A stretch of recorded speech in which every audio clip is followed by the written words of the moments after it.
Thank you. This hearing of the Senate Appropriations Committee will come to order. Before we begin our hearing today, I want to take a moment to recognize the American service members who recently made the ultimate sacrifice while serving our nation. We extend our deepest condolences to their families, loved ones, and fellow service members, and we honor their courage, dedication, and sacrifice. We also grieve today, in the first meeting of the appropriations since his passing, the absence of our friend, our dear friend, and colleague, Senator Lindsey Graham. Turning now to the first panel, I want to express my appreciation for Senators Rounds, Budd, and Padilla for appearing before the committee today to talk about the urgent needs facing their states. I also welcome Secretary Hegseth, Secretary Rollins, and General Caine, and thank them for joining us to discuss the President's supplemental funding request. Our country has many urgent funding needs. For many agricultural producers, 2025 was a year in which the cost of growing their crop at times exceeded what they could earn from selling it. Severe weather compounded these losses. This was certainly the case for many growers in the state of Maine. Our wild blueberry growers and apple producers had to contend with a challenge of a combination of challenging market conditions, an excessively rainy spring that prevented pollination, and drought conditions in the summer and fall. I expect that we will hear a great deal today about how declining commodity prices, rising input costs, labor shortages, trade disruptions, pests and disease, and increasingly volatile weather are squeezing our farmers' already thin margins. Nationwide, we have lost 200,000 farms in the last decade. In Maine alone, more than 500 closed between 2017 and 2022, according to the most recent Census of Agriculture. Our farmers are part of the fabric of America's rural communities, and they need help to survive. USDA has said that additional short-term assistance is needed to help producers weather these extraordinary conditions while long-term improvements take hold. I look forward to today's discussion and making sure that any assistance is structured to meet the needs both of row and specialty crop producers, such as we have in Maine. We will also hear today about the ongoing recovery needs of communities in North Carolina, as well as communities in California, and I suspect other states too, that are still working to rebuild after being hit by devastating hurricanes and wildfires.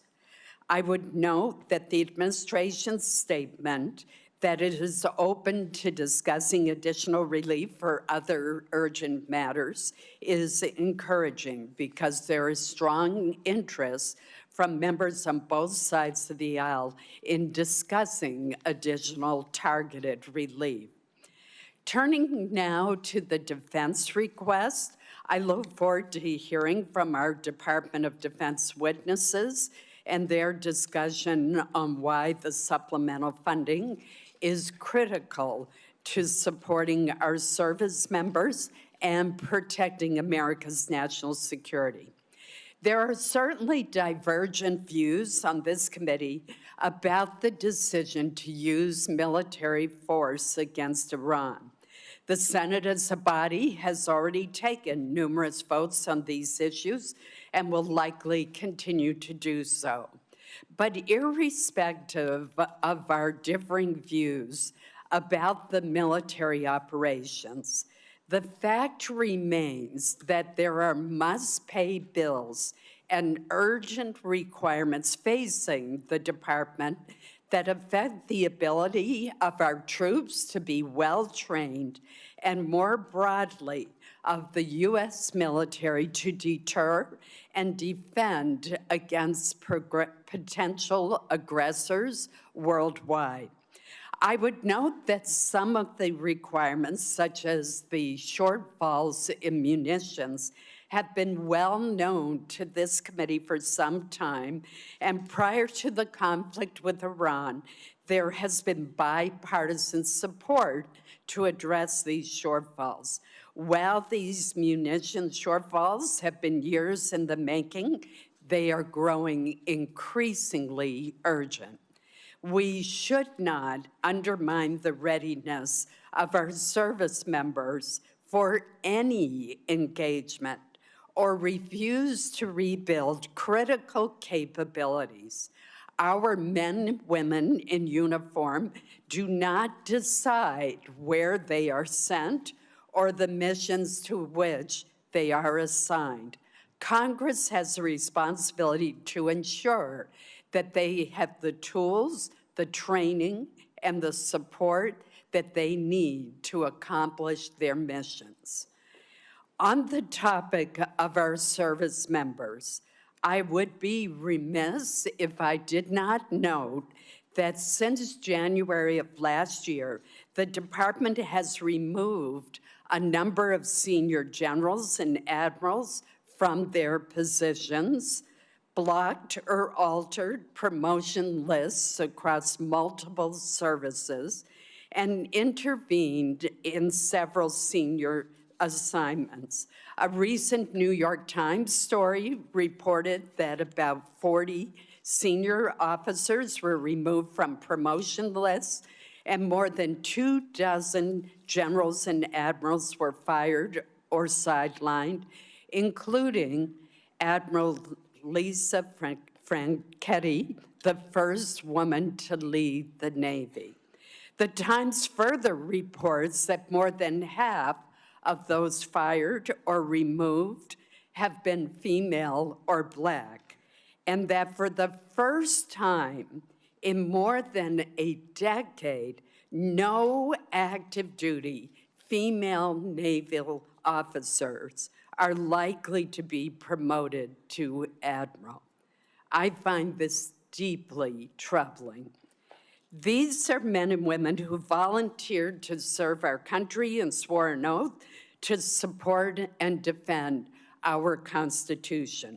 Over the course of their careers, they have earned the support and the trust of their commanders and subordinates, led our men and women in uniform, and were selected through rigorous command and promotion boards.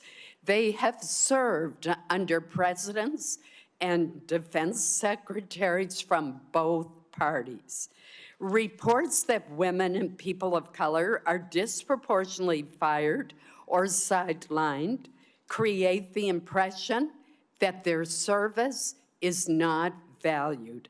This is likely to discourage well-qualified women and individuals of color from joining our armed forces, thus depriving us of their talent, dedication, and patriotism. The United States military is one of the greatest meritocracies in the free world. We need to make sure that it stays that way. I now recognize Vice President Murray for her opening statement. Thank you very much, Chair Collins, and thank you to all of our witnesses who are here today. I first, too, do want to acknowledge the loss of one of our colleagues on this dais. Like so many, I was very shocked and saddened to learn of Senator Graham's passing. We disagreed on many issues, but there was no denying the energy that Lindsay brought to this job. And whenever we could, we found common ground and managed to get something done. So I just wanted to express that my heart goes out to his family, friends, and loved ones today. Now, I want to start with a few facts. 143 days ago, President Trump started a war of his own choosing with Iran. He did not consult Congress. He did not get authorization from Congress. He did not build a coalition of allies. He did not make a case to the American people, nor did he ever win their support. 2/3 of Americans opposed the war. And the president's decision had catastrophic costs. 17 American service members have now died. And that includes 3 who tragically lost their lives over the last few days, and another is still missing. Several hundred more have been injured, including nearly 100 who've been hurt just in the last few weeks. We owe all of them and their families a debt of gratitude that we can never repay. Thousands of civilians have also been killed, and this administration will not tell the public or Congress the true financial costs of this war, but we know it is very well into the tens of billions of dollars.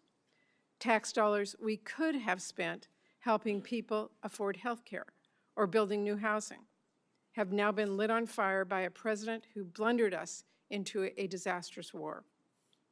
And the cost to families' bank accounts are staggering. Economic growth has slowed to a crawl. Inflation has shot up about 50% since this war began. On average, gas cost just under $3 on February 28th. Today it is over $4 and ticking back up with the strait closed again. Americans have now paid more than $70 billion more on gas since this war began. That is over $550 more per household. Fertilizer costs skyrocketed in the middle of spring planting, crushing farmers operating on extremely thin margins and costing families more on just about everything they buy at the grocery store. The costs of this war have been astronomical. And what has it been for? What has actually been achieved? We hear a different rationale for this war every few days. It was about preempting imminent threats, which we now know did not exist. It was about regime change, then liberating the Iranian people. It was about destroying Iran's nuclear program and its Navy. And at one point, it was about taking out its ballistic missiles until the president decided that actually, and I quote, "It's a little bit unfair for them not to have some." Trump has even suggested the war is about taking Iran's oil to, quote, "make a fortune." And now the United States' primary strategic objective seems to be to actually just reopen the Strait of Hormuz, which of course was fully open, toll-free, before this war began. President Trump has, by any objective measure, failed to achieve his goals. Our country is no safer or better off than before the war. In fact, we are considerably less safe.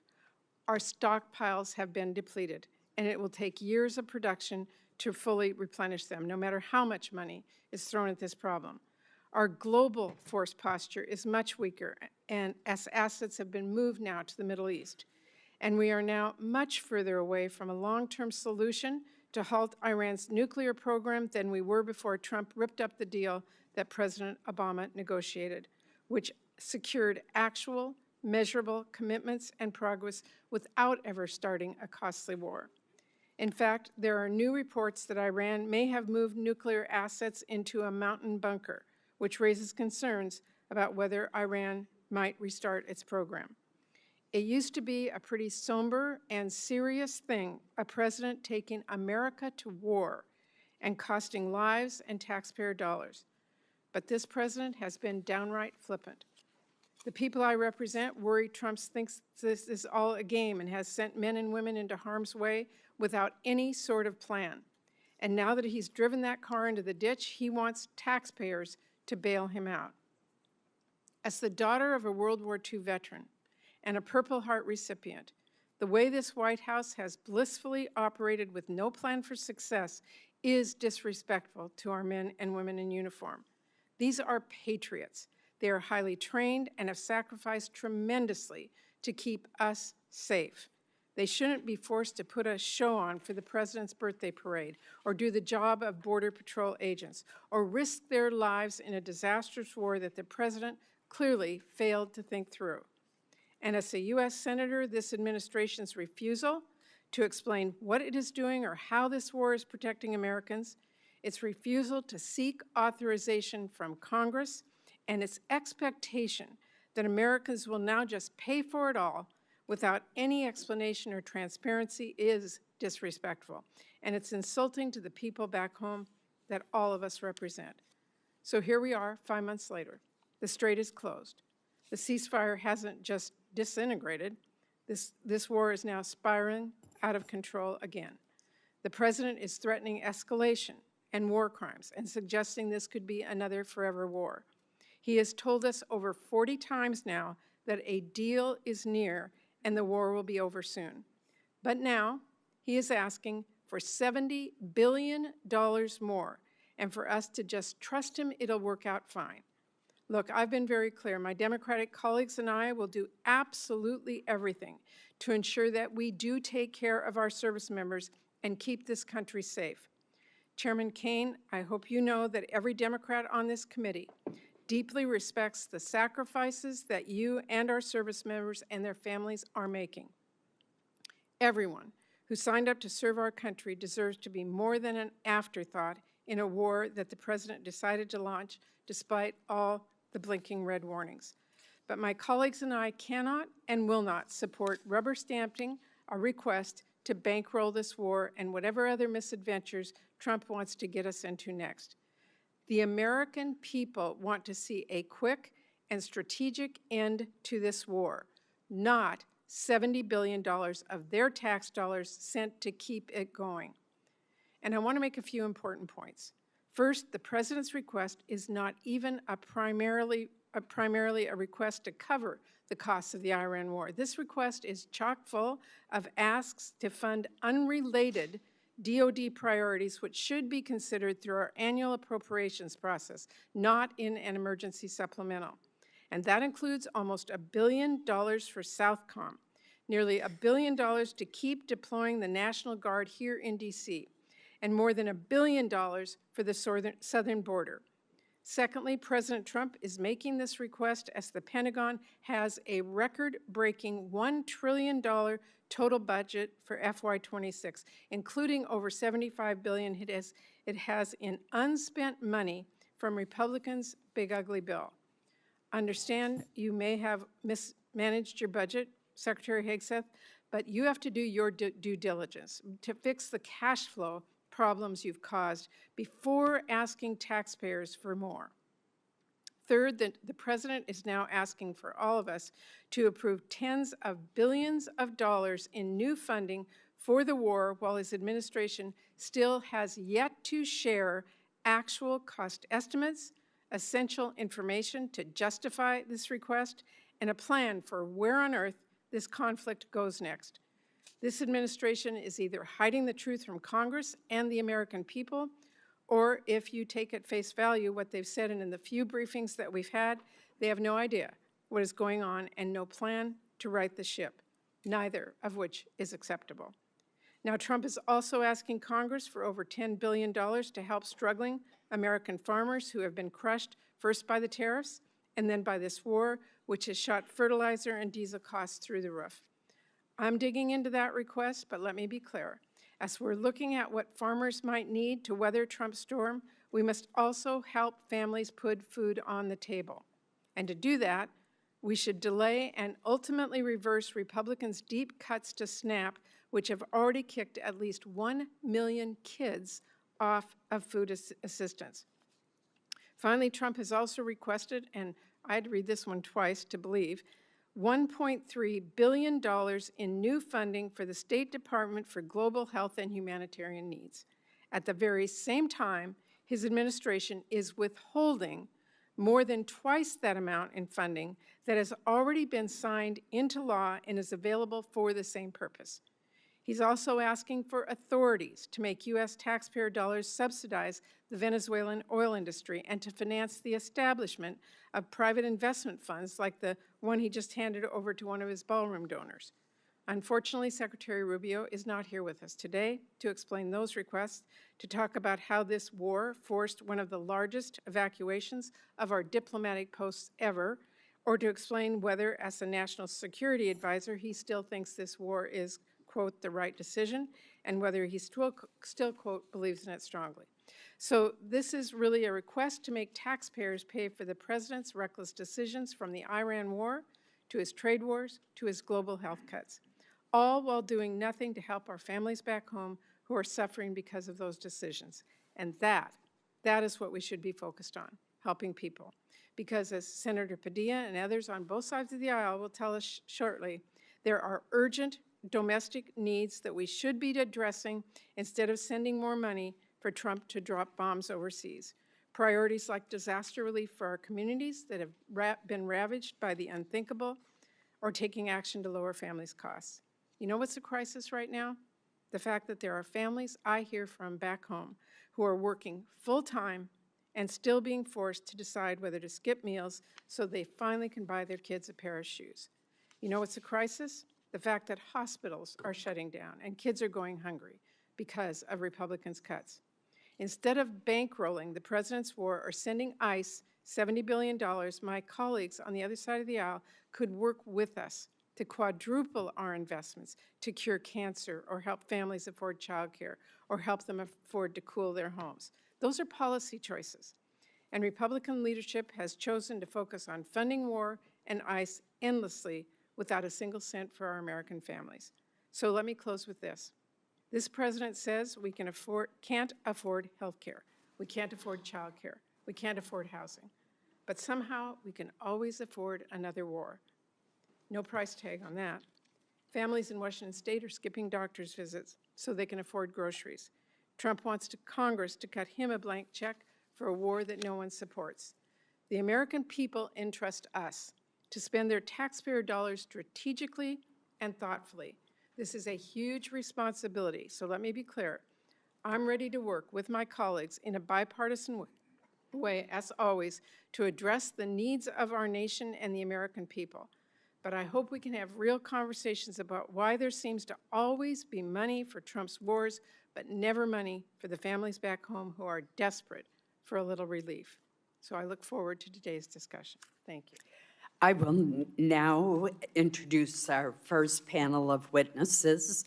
Today, we're going to be hearing first from our colleagues, Senator Mike Rounds of South Dakota, Senator Ted Budd of North Carolina, and Senator Alex Padilla of California.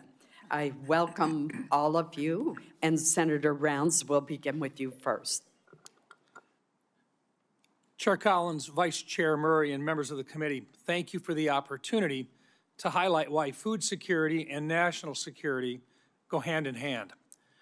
I'd also like to thank the Trump administration for recognizing that input pressures have made it more difficult for American farmers to support their own operations.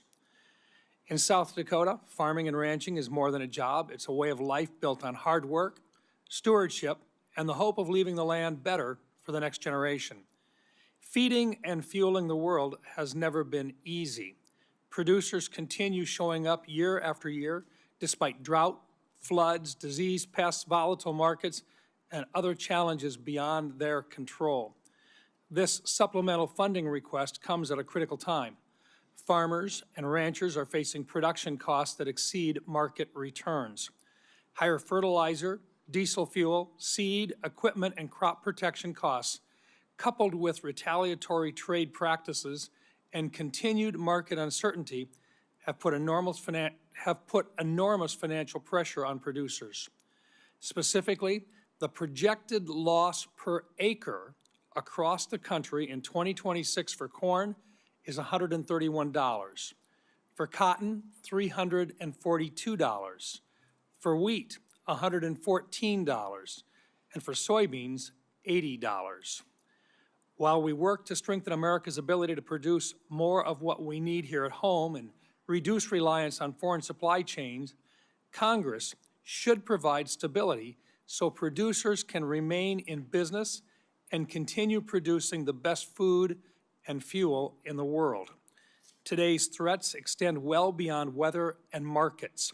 Foreign adversaries, cyber threats, industry consolidation, arbitrary standards, and unfair trade practices impact farmers' ability to produce food, fiber, and fuel. Food security, energy security, and national security are connected.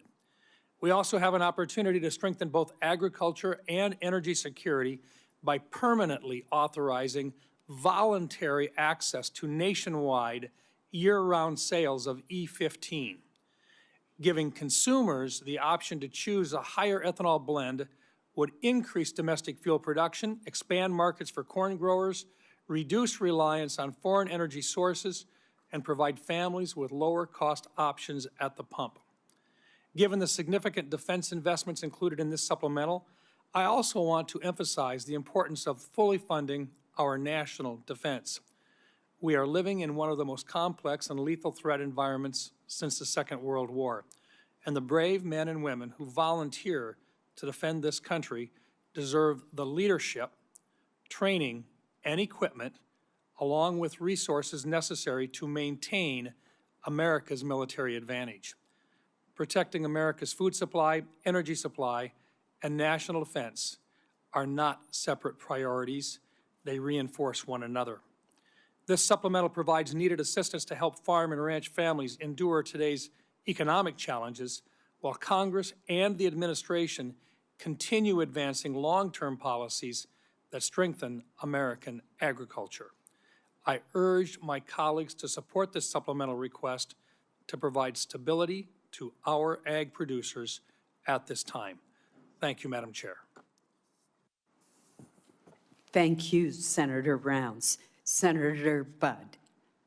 Chair Collins, Vice Chair Murray, members of the committee, thank you for the opportunity to testify this afternoon to provide a voice for the people in Western North Carolina. More than 21 months ago, Hurricane Helene unleashed an unprecedented amount of rainfall on the Blue Ridge Mountains, causing severe flooding and devastating landslides. The storm left behind tens of billions in damage. In December 2024, Congress responded by approving a disaster supplemental that provided billions of dollars to Western North Carolina recovery. Additionally, North Carolina's state government stepped up by committing roughly $2.4 billion in state appropriations and redirecting more than $2 billion from state agencies for reconstruction. But the Blue Ridge Mountains' challenging terrain has made it uniquely difficult for federal programs to operate, resulting in delays and inefficiencies. And there's still work to be done. Too many projects in Western North Carolina have stalled due to insufficient funding or because of financial shortfalls from expensive debris removal and rebuilding efforts.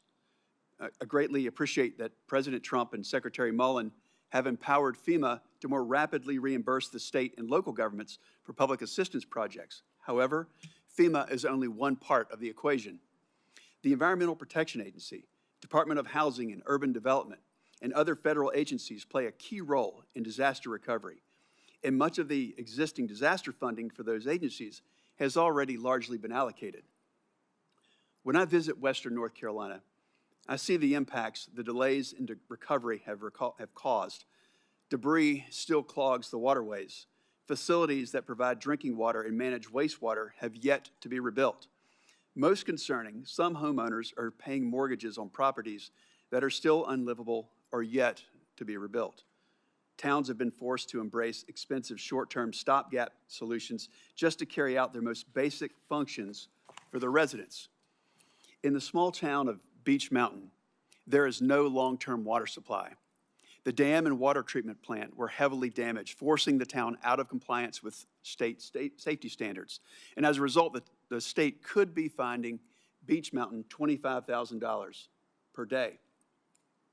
Most repairs are needed so that the water treatment plant can function long-term. If funded, this process will take at least a year and require significant diversion of utilities and/or daily water trucks just so hundreds of residents will have to have clean drinking water during construction. 3 years is too long to wait after a disaster, and we can't delay any longer. Tourism, the lifeblood of much of Western North Carolina, has begun to rebound, but there's still far too many areas that are unable to accommodate the travelers they once welcomed. But I want to highlight a few examples of success stories to show how ample funding for the last disaster supplemental, paired with exceptional planning and project execution, made an immediate impact on our mountain communities. Last July, portions of the Blue Ridge Parkway reopened after 57 landslides struck 200 miles of the parkway. This Memorial Day weekend, Lake Lure reopened to the public after an incredible debris removal and refilling project. And I want to be clear that I fully support President Trump's request to replenish our munitions stockpile and strengthen our military. And I'm also appreciative of his efforts to provide economic assistance to farmers impacted by disasters and unfair trade practices. However, to address the long-term recovery needs of Western North Carolina, more federal funds are needed. Every time I'm in Western North Carolina, people ask me to make sure that they're not forgotten. This is Congress's chance to remind them that we're serious about helping them get back on their feet. I'm deeply grateful to the members of the committee for holding this hearing, and I look forward to continuing to work with you throughout this whole process. Thank you. Thank you, Senator Budd. Senator Padilla. Thank you, Madam Chair, Vice Chair Murray, members of the committee. Appreciate the opportunity to testify on behalf of the people of California, and especially the survivors of last year's devastating fires in Los Angeles County. And I want to acknowledge that some of them are here in the audience today advocating for relief, and I'm proud to work alongside them. As many of you recall, 18 months ago, 60,000 acres across Southern California burned. That's roughly 3.5 times the size of Manhattan. Over 16,000 homes, businesses, schools, and other structures were destroyed. And most devastatingly, 31 Californians lost their lives. To respond, more than 7,500 firefighters worked literally around the clock for more than 3 weeks to extinguish the fires. And those firefighters weren't just from California. Many came from our neighboring states of Oregon, Washington, Arizona, some as far away as Utah, Texas, and Montana. Colleagues, because as Americans, that's what we do. We help each other. We don't condition our response based on who a community voted for in the last election. When Americans need help, we help. Now, walking around the Palisades and the Altadena communities during the fires and after the fires, you couldn't help but be moved by the scale of the devastation, the images of nothing standing but a chimney amongst a pile of ash. Cars literally melted into the streets or the drivers where they had been parked. In the wake of disasters like this, Congress has historically come together on a bipartisan basis to provide aid and long-term recovery funding to help communities recover and rebuild, regardless of whether the disaster was in a state represented by Republicans or Democrats. But instead of following that historical practice, this administration has left California waiting for more than 1.5 years, while asking Congress to fund hundreds of billions of dollars for other purposes. I want to be crystal clear. No disaster-impacted community, regardless of where it is located, should ever be held hostage or treated as a bargaining chip for other political priorities. Californians in Altadena and the Palisades have now waited more than 18 months. Yet long-term recovery funding is still absent from even the administration's request. Instead, it asks taxpayers to spend hundreds of billions of dollars more on a war that Congress has never authorized, a war that's raising gas prices, worsening supply chains, making our country less safe, and for which 17 service members have already paid the ultimate sacrifice, with many more seriously injured. Now, we know this committee can address disaster relief without tying it to a laundry list of unrelated priorities, because it's done so many times before. including as recently as December 2024, when the committee on a bipartisan basis passed more than $100 billion of relief. There's no reason we can't do it again. Colleagues, we must reject the premise that it is okay to keep survivors waiting for help because the president, any president, decides they need something else from Congress to get it. To that end, I do want to thank my colleagues, Senators Tillis, Schiff, and Curtis, for joining me in sending a bipartisan letter to the committee just yesterday, supporting long-term disaster recovery funding. Madam Chair, I'd like to enter this letter into the record at this time. Thank you, Senator Padilla. I'm not done. I just want to enter the no. letter to the record. Without objection, Thank you. it will be. And I'll be wrapping up soon here. I also want to reiterate what I said earlier. We know the next disaster is coming. Anyone who stepped outside of Washington this last weekend or across at least a dozen states saw and breathed the very impact of wildfires. And it may be Canada now, but it's going to be one of our states next. As of last week, the federal government has already spent over $3.3 billion in wildfire suppression this fiscal year, even though the peak of fire season is August and September. That's still ahead of us. That should concern the committee. We cannot allow wildfire suppression funding to run out before the end of the fiscal year. So in addition to the long-term disaster recovery funding, I urge the committee to examine the need for emergency suppression funds as well. And I would note that the Fire Fix, which has provided a steady resource for fighting wildfires, will expire in fiscal year 2027. Congress needs to extend and increase that funding to ensure firefighters have all the resources they need to respond to the ever-growing threat of wildfires. I'll close by reiterating what I said at the outset. Disasters do not distinguish between red states and blue states. And when it comes to disaster aid, neither should Congress. So thank you again for holding this hearing and allowing me to be a voice for my constituents and for disaster survivors across the country. I look forward to working with this committee to ensure that everyone has the resources and support that they need to recover and rebuild, regardless of which state they call home. Thank you very much. I appreciate the testimony of the entire panel as we consider the supplemental submitted by the administration. Your testimony is very helpful to us. Thank you. I will now ask that our second panel of witnesses come forward.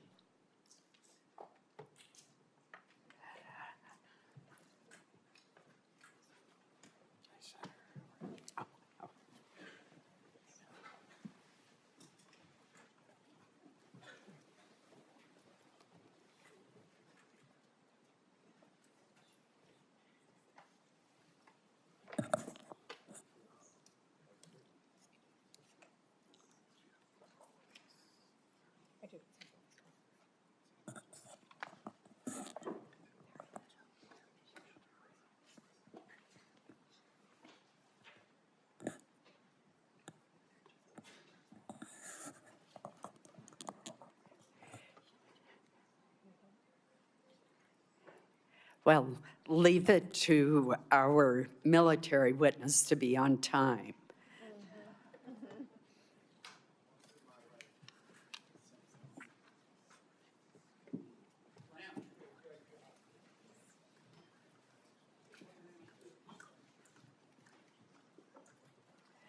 While we are waiting for our second panel to be seated, let me introduce them. We are joined today by the Secretary of War, Pete Hegseth, the Secretary of Agriculture, Brooke Rollins, and the Chairman of the Joint Chiefs of Staff, General Dan Caine. These administration officials represent the largest components of the administration's request, and we welcome them to the committee today. Secretary Hegseth, we will begin with your testimony. Please proceed. Well, Chair Collins, Vice Chair Murray, members of the Senate Committee on Appropriations, thank you for the opportunity to testify on President Trump's supplemental funding request for the Department of War. As you know, we live in a dangerous world that requires bold and swift action. Hence, this supplemental request for fiscal year 2026. This request is an urgent, necessary injection of resources to address the immediate needs of our department. The supplemental funding request is not a substitute.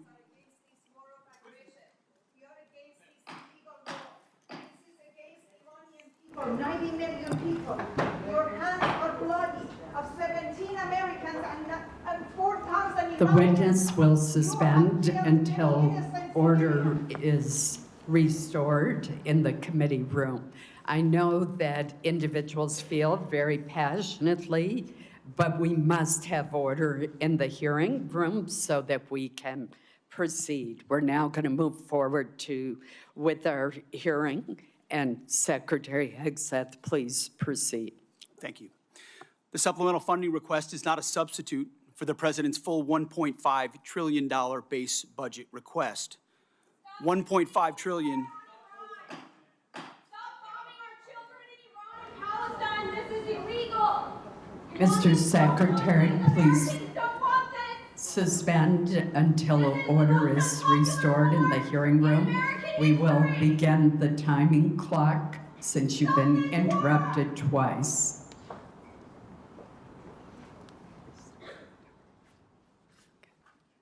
Thank you. Please proceed. $1.5 trillion is what the President seeks and what we need to defend the country. The members of this committee understand better than most that long-term strategic dominance cannot be funded through one-off supplementals. Veterans, call for end to this war right now. We will have order in the hearing room.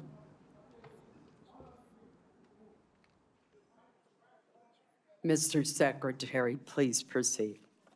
Collectively, the budget proposals submitted under President Trump follow a simple logic.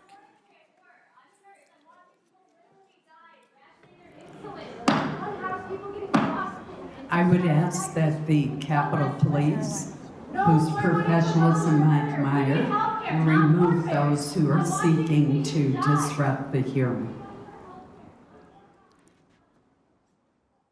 Please proceed. President Trump's following a simple logic. The military requires a generational investment to deliver on peace through strength. We know the best way to create peace is to prepare for war, to deter it. And that's exactly what the Department of War is doing, building a force so capable that it would be absurd for anyone to challenge it. As the direct result of neglected priorities and gross negligence that ignored threats left over from the previous administration, President Trump inherited a set of global and domestic crises, deferred maintenance almost across the board. Instead of steering the ship through gathering storms, former leaders let our military languish through social experiments and globalist appeasement, sheer weakness. Under President Trump, we have built a different type of department. The Pentagon is no longer run by bureaucrats. Instead, it's led by combat-tested veterans and world-class business leaders who are running the department like a business, and tech titans who are bringing lethal innovation to the battlefield. We're also at a different moment, and we cannot afford inaction. If we don't make critical investments right now in tech, in compute, in AI, in autonomy, in space, our adversaries who are already making these types of investments could outpace us. Without these funds, we face critical shortfalls that threaten our ability to also simply pay our service members, rapidly replenish equipment and munitions, and sustain vital operations without disruption. This supplemental request serves two purposes: sustain our military readiness to meet this year's new demands, and accelerate critical capabilities to replace and augment those we have used in contingencies. But make no mistake, this is not a one-for-one replacement. We are upgrading and we are modernizing across the force. On the readiness front, we requested $21 billion. This will fund military pay, replace much of the equipment utilized during recent operations, sustain forward-deployed forces, and grow personnel and strength while stabilizing mission-critical fueled shortfalls and supporting the National Guard. On the capabilities side, we requested $46 billion. These funds will expand production lines and accelerate delivery of high-demand munitions. We're talking about solid rocket motors, JDAMs, hypersonics, and counter-drone capabilities. Additionally, we will use this investment to secure digital and space dominance, including resilient satellite networks. Department leadership recognizes that appropriating those funds is just the first step. Once funds are appropriated, or apportioned, to the department, we need to promptly execute on them, and that's why we're requesting targeted legislative authorities, like transfer authority, to prioritize our greatest needs and opportunities, multi-year procurement for weapon systems, revolutionizing the speed and scale of munitions procurement, and New START authorities. Rest assured that every dollar appropriated to the Department of War will be focused on building the lethality of our joint force and reinforcing peace through strength. As I have said before, not fully funding this department, the Department of War, and we know what that means, that means $1.5 trillion, given the world that we live in and the disaster of what the Biden administration budgets gave us. Not funding this department at $1.5 trillion, I believe, is the greatest threat that our nation faces. Either we invest in our warriors at this moment of step change on the battlefield and growing threats, or this is all just talk. I look forward to working with this committee to secure those funds so that our warfighters can continue to do their work every day to keep our great republic safe. Thank you very much. Thank you, Mr. Secretary. General Caine. Chair Collins, Vice Chair Murray, distinguished members of this committee, I'm honored today to appear before you with Secretary Hegseth and Secretary Rollins to testify on the Department of War's fiscal 2026 supplemental funding request. And I'll note I fondly remember my time at USDA earlier in my career where I had the chance to serve there. I'm also joined today by my senior enlisted advisor, SEAC Dave Isom. As always, I'm deeply grateful for this committee's continued partnership and support for our common defense. I'd like to begin by expressing my deep condolences and that of the Joint Chiefs of Staff and the SEAC for the fallen from this past weekend and their families. Today we remember First Lieutenant Tyler Feehan, Sergeant Michael Swinton, and Private Isabel Gonzalez, and note that the names of our last fallen will be released when we can. I'm humbled daily by the profound commitment of the incredible 2.8 million Americans, just like these names that I've just mentioned, who make up our joint force and serve our nation every day. Also, on behalf of the Joint Force and the Joint Chiefs, I want to express my sincere and heartfelt condolences to the family of Senator Graham for their loss and all of you for the loss of your colleague. The Joint Force remains grateful for his 44 years of service, both in and out of uniform. There is no doubt he made a difference to the safety and security of our nation. On July 22nd, 1940, General George C. Marshall said, and I quote, "For almost 20 years, we had all of the time and almost none of the money. Today, we have all of the money and no time." His words resonate powerfully with me today as we find ourselves in a somewhat similar situation. I've come to you today to request the necessary funds while in the window of opportunity, while time is still on our side. The United States of America faces a global list of military challenges in the Middle East, in Europe, in the Pacific, both nuclear and non-nuclear challenges, and the continued threat of terrorism. We find ourselves living and leading in complex and dynamic times. Our adversaries are aligning in their interests, creating simultaneous challenges across multiple domains. They are sharing intelligence, combat capabilities, and technology that is accelerating the speed of war. It is an imperative that Americans understand that the character of war is changing. Advances in technology are fundamentally and irreversibly changing the way we fight, which necessitates capital to properly arm America's military.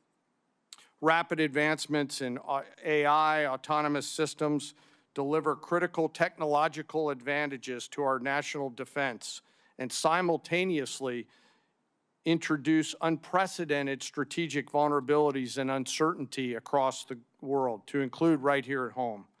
The low barrier to entry created by affordable, ubiquitous, unmanned systems means our adversaries, rogue actors, state and non-state actors, and violent extremists have access to disruptive and potentially lethal technologies at scale. We've seen this in Ukraine, and we must adopt elements of this fight for our future fights. Conflict is never confined neatly to the land, sea, or air domains. The modern battlefield stretches from the seabed up to cislunar space and beyond, cyberspace, and in the information domain, all at the same time. Our nation must be prepared to fight and win across all of them, all the time, all at once. In addition, the light speed at which information travels now has compressed our leaders' decision space, taking what was once days or weeks in World War II down to milliseconds. Your joint force must be ready because the United States military is America's greatest insurance policy. And I acknowledge all of us find it difficult at times to pay for insurance before we need it. But we must have insurance before the storm comes.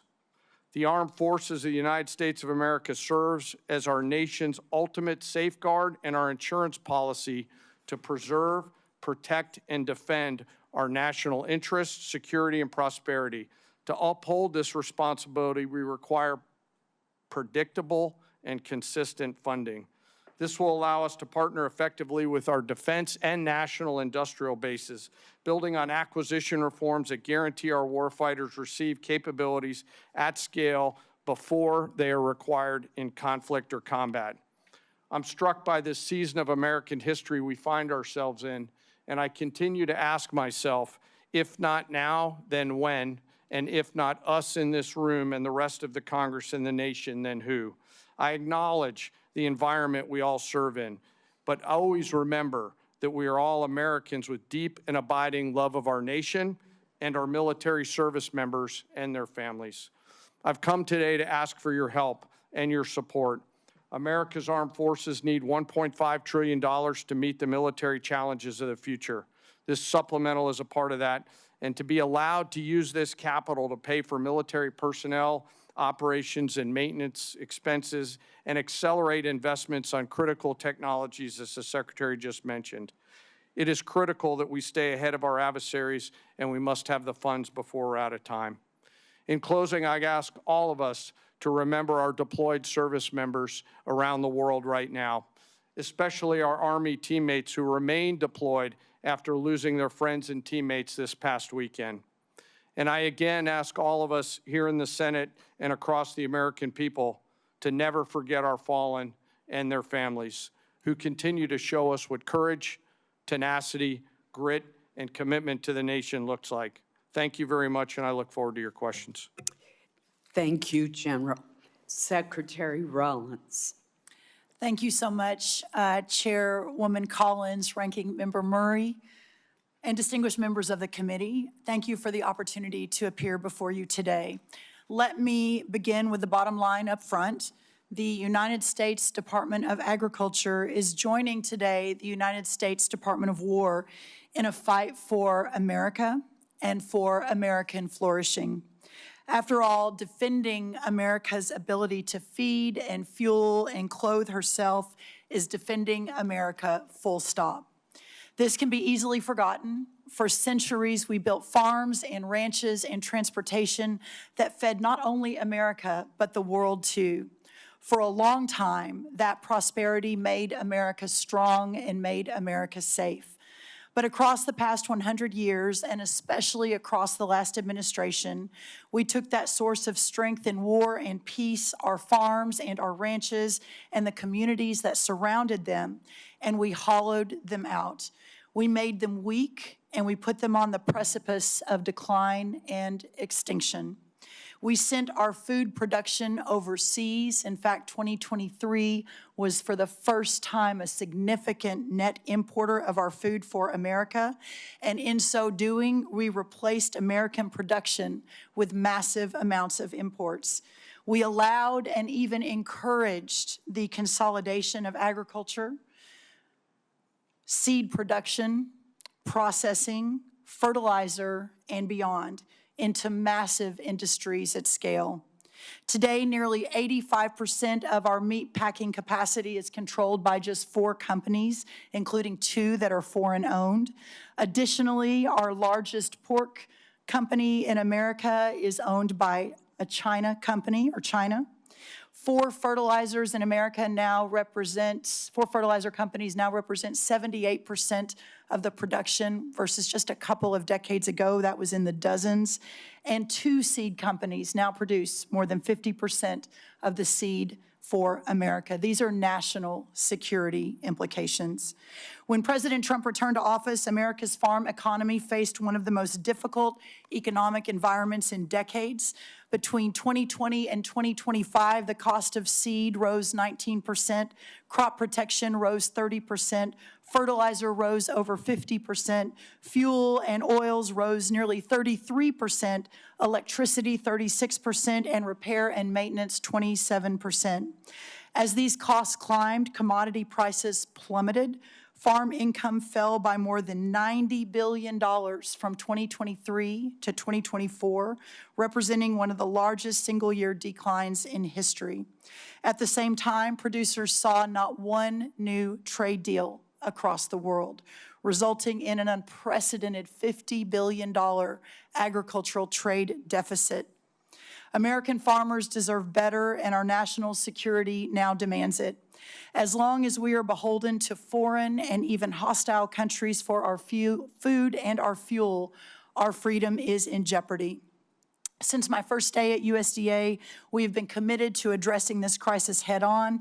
In addition to implementing the historic working families tax cuts, thanks to so many in this room who worked so hard, moving $40 billion in disaster and economic assistance to producers across the country, securing 19 new trade deals, and decreasing that $50 billion agricultural trade deficit in 1 year by 42%.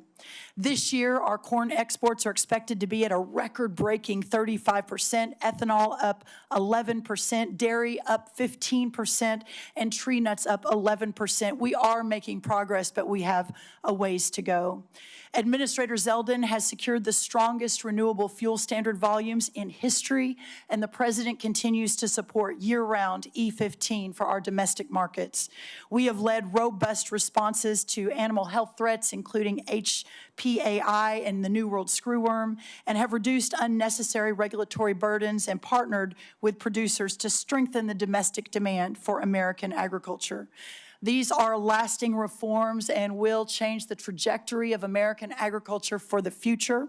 The trade agreements will take time to fully execute and generate even more exports. The biofuel investments take time to increase the demand for American crops, although we're already seeing a 10% increase since just an announcement a month ago. And of course, onshoring facilities like fertilizer will continue to take some time to build out. But we are confident that the direction of American agriculture is changing for the better, but many producers continue to face economic pressure as we build that economic infrastructure out. Specialty crop growers across the Northeast, the Mid-Atlantic, the Pacific Northwest, and Florida suffered devastating freeze losses this past winter. Producers across the plains continue recovering from catastrophic wildfire and events occurring while many operations are still working to catch up financially. That is why our proposal includes $10 billion in temporary economic assistance for 2026 row crop and specialty crop producers, and also includes $1.1 billion to help producers recover from catastrophic freeze losses suffered this past winter. Congress has taken similar action over many decades, and we're so grateful for that, but including most recently 2023 and 2024 with economic aid and disaster relief aid with the hurricane seasons. I want to be 100% clear as I close. For the sake of American national security, American existence, and the American future. We must, in the long run, end this system that has grown up like a weed and strangled the American farmland and food production.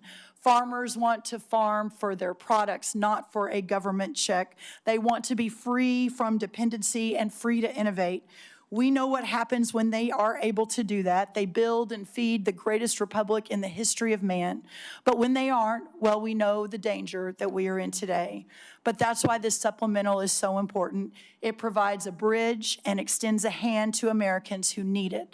It buys the nation the security that we need, and it buys us time to deconstruct and then reconstruct a new system, putting our farmers and ranchers first, and to restore the system that originally made America great. For our farmers, the defense of American freedom continues. They only ask to be free to fight. Thank you so much. Thank you for your testimony. We will now begin with questions for our witnesses. As you can see, we have a very full attendance of committee members today, so I would ask that all of our colleagues to please keep track of the clock and stay within the allotted 5-minute question time. With that, let me begin. Secretary Hegseth, General Caine. Members on both sides of the aisle have questions about the authorization strategy, objectives, and conduct of operations in the Middle East. Regardless of our differing views, the fact remains that there are must-pay bills and urgent requirements facing the department that affect the ability of our military to deter and defend against potential aggression worldwide. Portions of the supplemental request go toward paying these bills and are necessary to restore readiness, repair, or replace battle damage to aircraft, ships, or bases, and address urgent munitions challenges. I understand and am told that some military services face near-term solvency challenges. What will be the impact on our troops if additional funding is not provided? Are there military exercises, for example, that are at risk of cancellation? What message would we be sending to the world? Secretary Hegseth, either you or Senator or General Caine. Chairwoman, I very much appreciate that question, and it's because it's connected to the real-world realities of this budget cycle. There is training right now and training in the future that would have to be curtailed if we do not get our budget needs met and met urgently. And yes, some of that has to do with the current budget cycle and how things come together. But we are a department that for 4 years met funding shortfalls under the previous administration. It was not a priority to fund the Department of Defense under Joe Biden. It also took the munitions and a lot of there were 5 supplementals out of this committee that took munitions one for one and sent them to Ukraine and had tried to replace them with the same bureaucratic process that was too slow and didn't replace them in real time. And then there were threats that were ignored around the world. So you're looking at a lot of negligence and a lot of deferred maintenance that this department is having to catch up on. And so that's why I call this a generational investment. It truly is. This is $1.5 trillion budget with this supplemental being part of it is how we catch up and get ahead.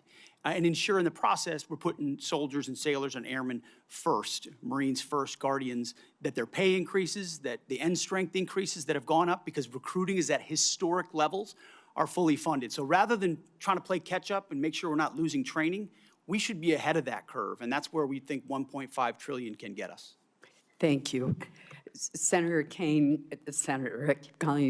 General Caine, I'm going to ask you to respond for the record because in my remaining time, I do want to ask Secretary Rollins a question. Secretary Rollins, as we heard from the previous panel, our country has many outstanding recovery needs from disasters and other weather-related events over the past 2 years. As this chart shows, and this is a chart from your department, Many have unmet weather-related agricultural losses. In Maine, many of our producers are struggling amid a combination of market volatility and disaster conditions last year, which included excessive rainfall in the spring, followed by a severe drought. They need relief.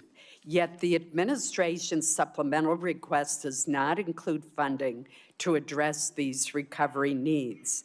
It does have $1.1 billion to help Florida agricultural producers rebound from a severe freeze this past winter, but nothing for prior disasters in other states.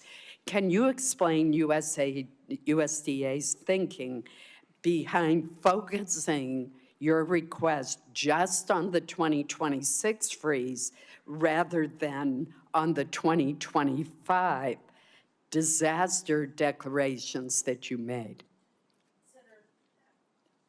Yes, Senator, thank you for that question. Obviously, the discussions that went on over at OMB and with our teams continue, but what I will say is we are obviously 100% in support of any sort of disaster relief program for our farmers, whether it's hurricane, tornado, drought, freeze, et cetera. So look forward to working with you on that and specifically understanding the larger context here that there's a lot of farmers, a lot of producers who are really hurting, not just in Florida and not just from the freeze. So it's important that we work together to solve for that.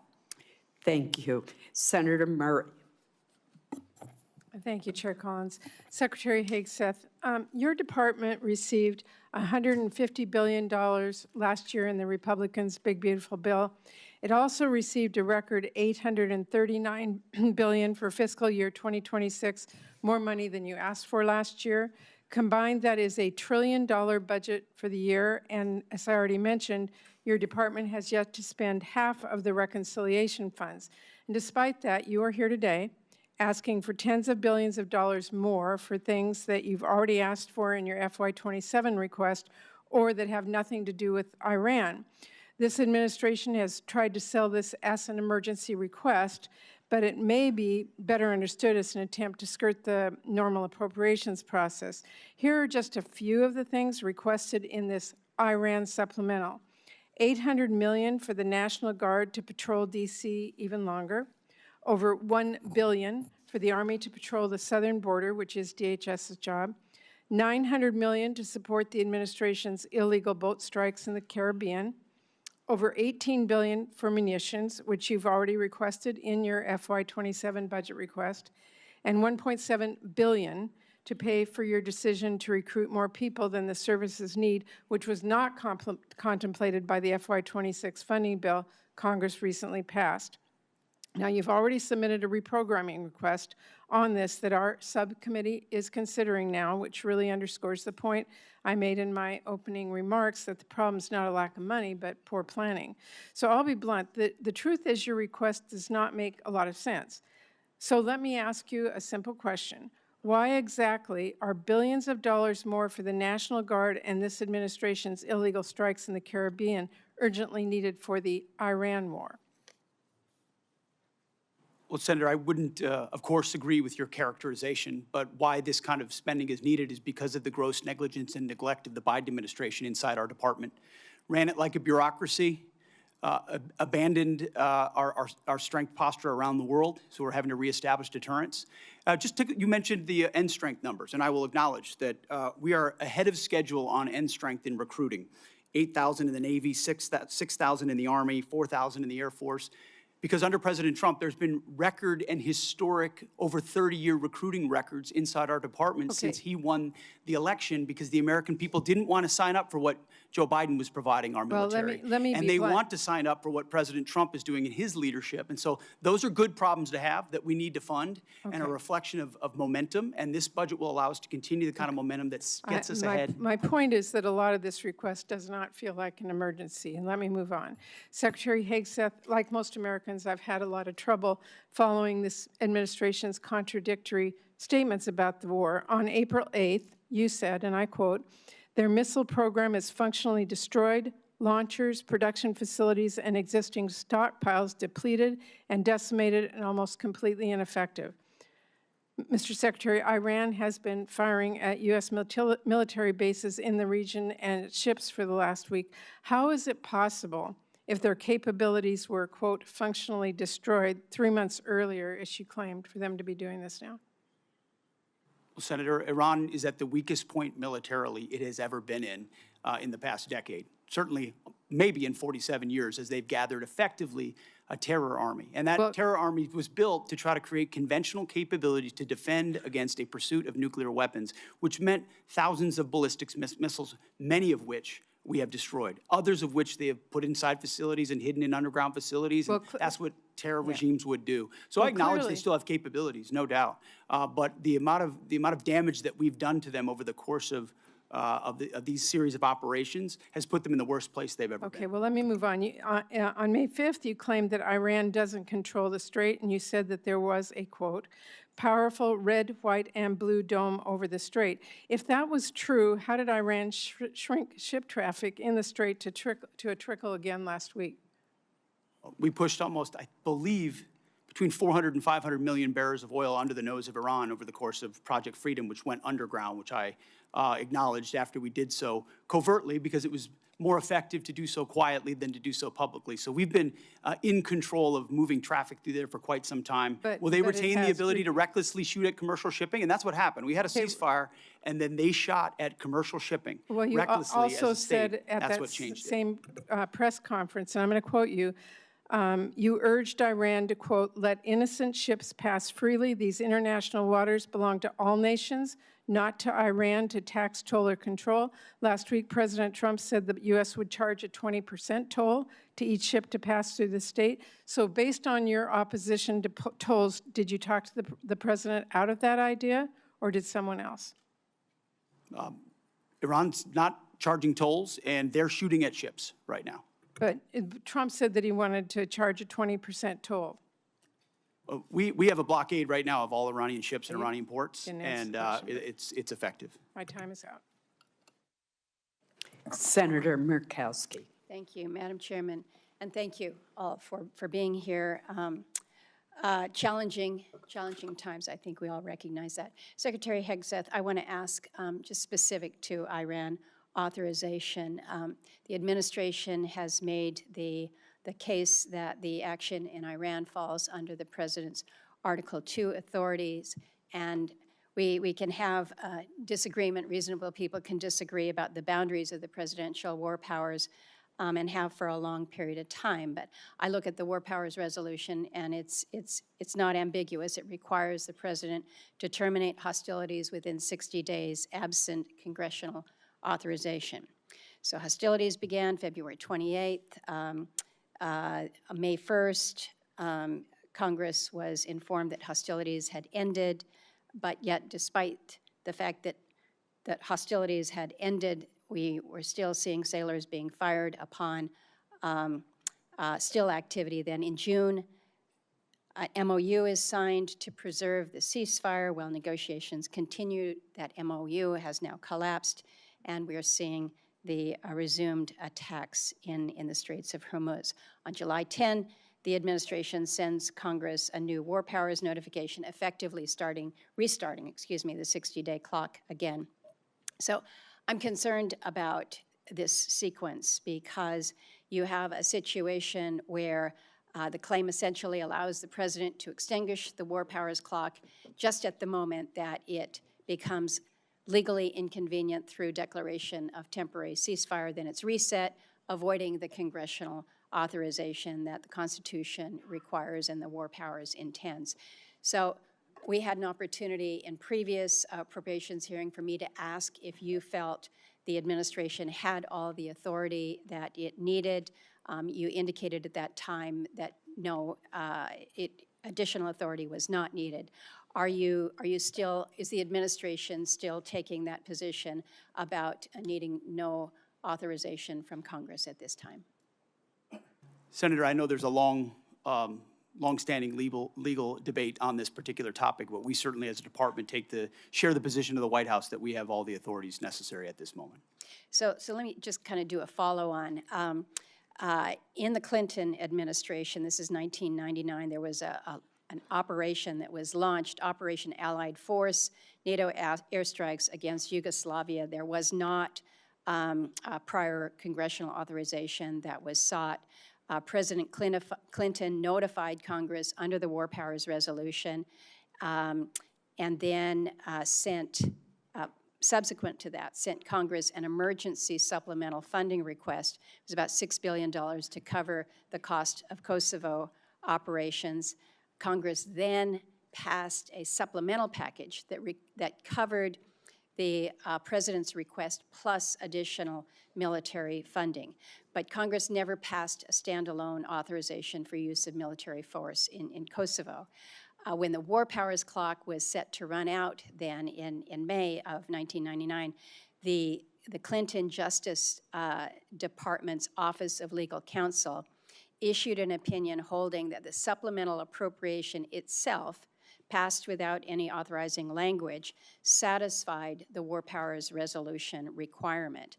So is the department looking to that or intending to rely on that same reasoning that funding alone can substitute for explicit congressional authorization? Senator, I would have to defer to our legal department, and we'll get back to you with our views on that. But as of right now, we think standalone Article 2 authorities exist for us to conduct this operation on behalf of the defense of the American people, that the president has those authorities, and seeking this funding is important in pursuit of that and our $1.5 trillion budget. But I wouldn't connect the two without consulting with our legal folks first. In my remaining time, let me turn to you, Secretary Rollins.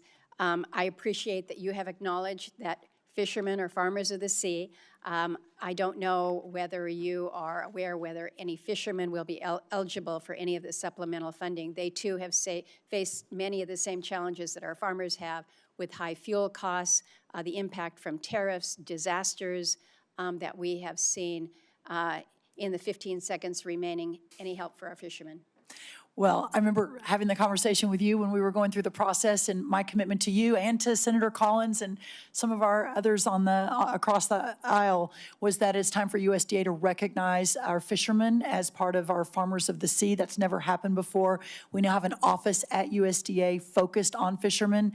And so I think as you all move forward with the supplemental, the conversation, and obviously up to you all what that looks like, but very supportive of treating our fishermen similarly to the rest of our farmers. Thank you. Thank you, Madam Chair. Thank you. Senator Durbin. Thanks, Madam Chair. Mr. Secretary, I'd like to ask you to help me reconcile some numbers. It's my understanding that this whole supplemental funding request is $87.6 billion, and most of the funding, $67 billion, is for the Department of Defense. Yet we are told the Department of Defense still has $75 billion in unobligated funding from last year's reconciliation package. Is that true?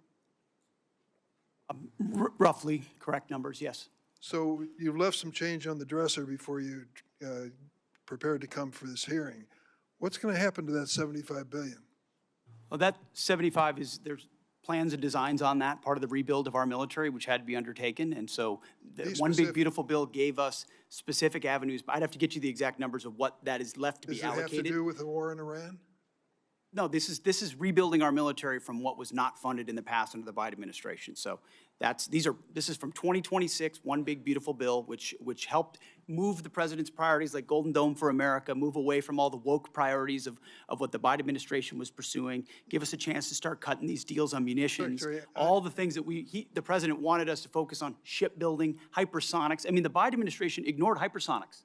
They just decided to pretend like that technology didn't exist and we shouldn't invest in it. There are things, I don't know what Lloyd Austin did for 4 years. I really don't. Well, I'm sure the amount of neglect, the amount of stale thinking and bureaucracy, it was staggering when we took over. So One Big Beautiful Bill gave us a chance to get caught back up. Let me interrupt your speech for a minute, Mr. Secretary. It's my turn to ask questions. I've been listening patiently while you made your presentation. You estimated at one point that the cost of the war in Iran was $29 billion. but then added a caveat that there was a replacement of munitions, for example. Do you have a new estimate about what the war has cost us so far in this, the 5th month of the first year of this war in Iran? Senator, the estimate we have as of today is $37.5 billion.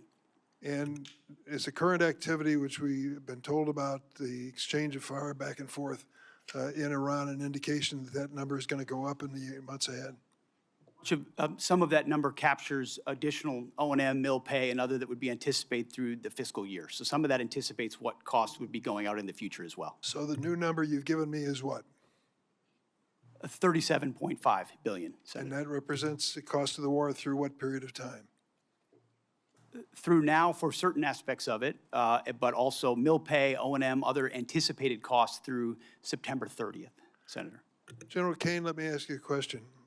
I joined a group of senators, some are here, Senator Rounds, Senator Coons, Senator Shaheen, and met with President Zelensky in Turkey during the NATO summit. He was very explicit in terms of what he needed to win. He feels the momentum in Ukraine is moving to his side, and that he is putting a foot forward instead of back. Is that your feeling? Sir, I think the pressure that Ukraine is putting on Russia is substantive at this point. Do you acknowledge his request that we help them with air defenses as a high priority? Sir, I know he's made the request. Whether or not that moves forward is always a debate at our civilian leadership, but I'm aware of that request. Are you aware of the fact that we appropriated and the President signed into law $400 billion of supplemental funding for Ukraine, including money for air defenses? I am, sir. Are you also aware the administration has informed us that that money will not be available in many aspects until the next president is in office? Sir, I'm not aware of that. My that's a understanding was that that capital had been allocated, but I'll have to defer to my civilian leadership No, on I'm that sorry to tell you the pay plan tells us to be prepared to spend that money in fiscal year 29. The new president, whoever it may be, will make that decision. If you're talking about air defenses and the momentum on the side of Zelensky, what impact will it have if we cannot fund this for 3 years? Sir, I want to highlight that the incredible work that the Ukraine industrial base is doing as they scale their own capabilities. It ranges from their surface-to-air capabilities to their air-to-air capabilities. I'll note that recently we had the first air-to-air kill where a Ukrainian F-16 shot down a Russian fighter. So I think their ability to scale their layered defense has come along a long way over the past couple years with the help and assistance of many. General, thank you for your service to the country, and I'm sorry for our losses. I believe 17 servicemen have given their lives in Iran so far, and hundreds have been injured. We should acknowledge that fact. And let me also say, we're at a moment in history where we can win the war in Ukraine. That victory would be critically important for those people who have fought for more than 4 years against the odds and proven they can put Putin back on his heels. But instead of finding the money that they need now for air defenses, we're putting more money into this exchange with Iran, a war of choice which we never should have entered. Thank you, General. Senator Moran. Chairwoman Collins, thank you very much. Let me first begin with just a statement to you, Secretary Rollins. Thank you for your leadership. Thank you for your attention to disaster assistance. Hugely significant and important in many states represented here, but across the country. And it is as challenging circumstances as I've seen farmers in my time and representing them in the United States Congress. And I appreciate my colleague, Senator Rounds, for making that case today. I appreciate the efforts by Senator Bozeman, the chairman of the Ag Committee, and Senator Rounds and his Vice Chairman Shaheen for their efforts here on this committee for that effort.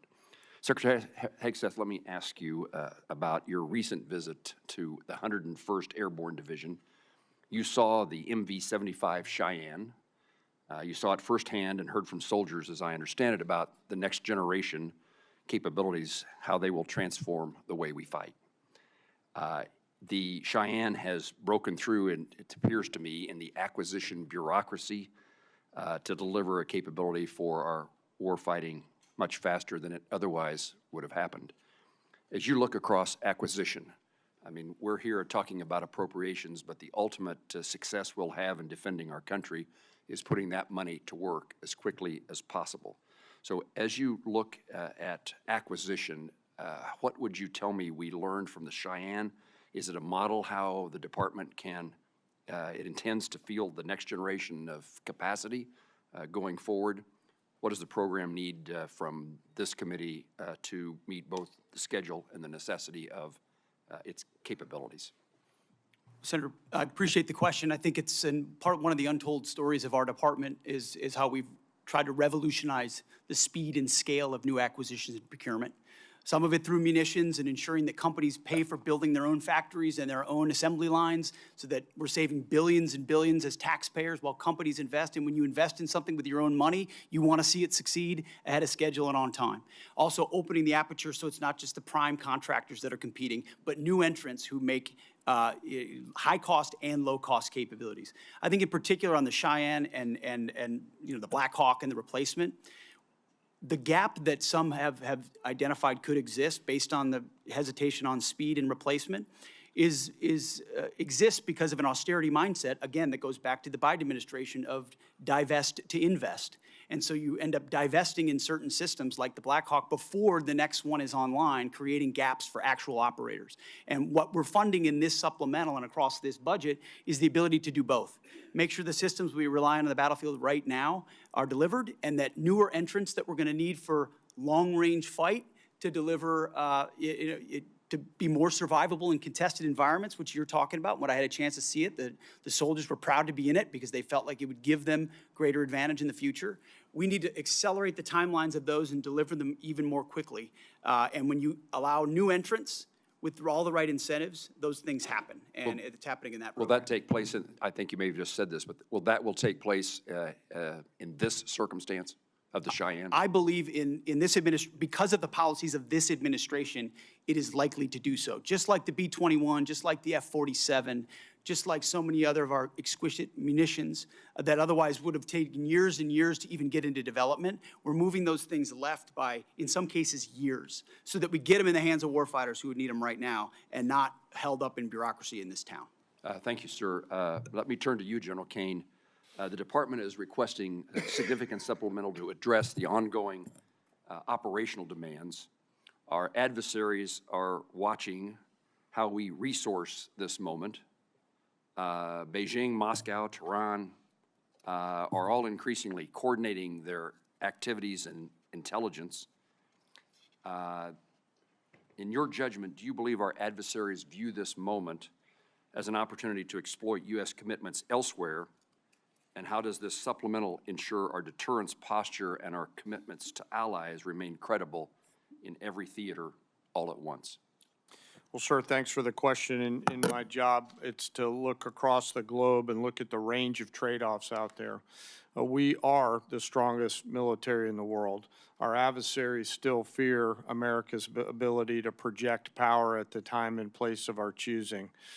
There is no doubt that they are aligning, as I've said before, and I think this supplemental and whatever funding structure the Congress, working with the executive branch, decides to structure and give us the capital, we'll use that capital to ensure that we sustain that, sir. You're assuring us that this supplemental and further efforts will reduce the risks to our nation and its national securities issues. Yes, sir.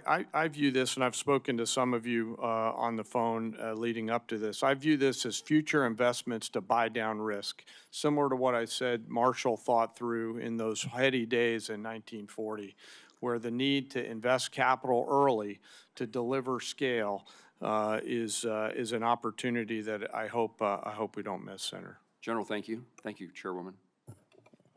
Senator Reed. Thank you, Madam Chairman. Secretary Rollins, I just want to reiterate a point that Senator Padilla made.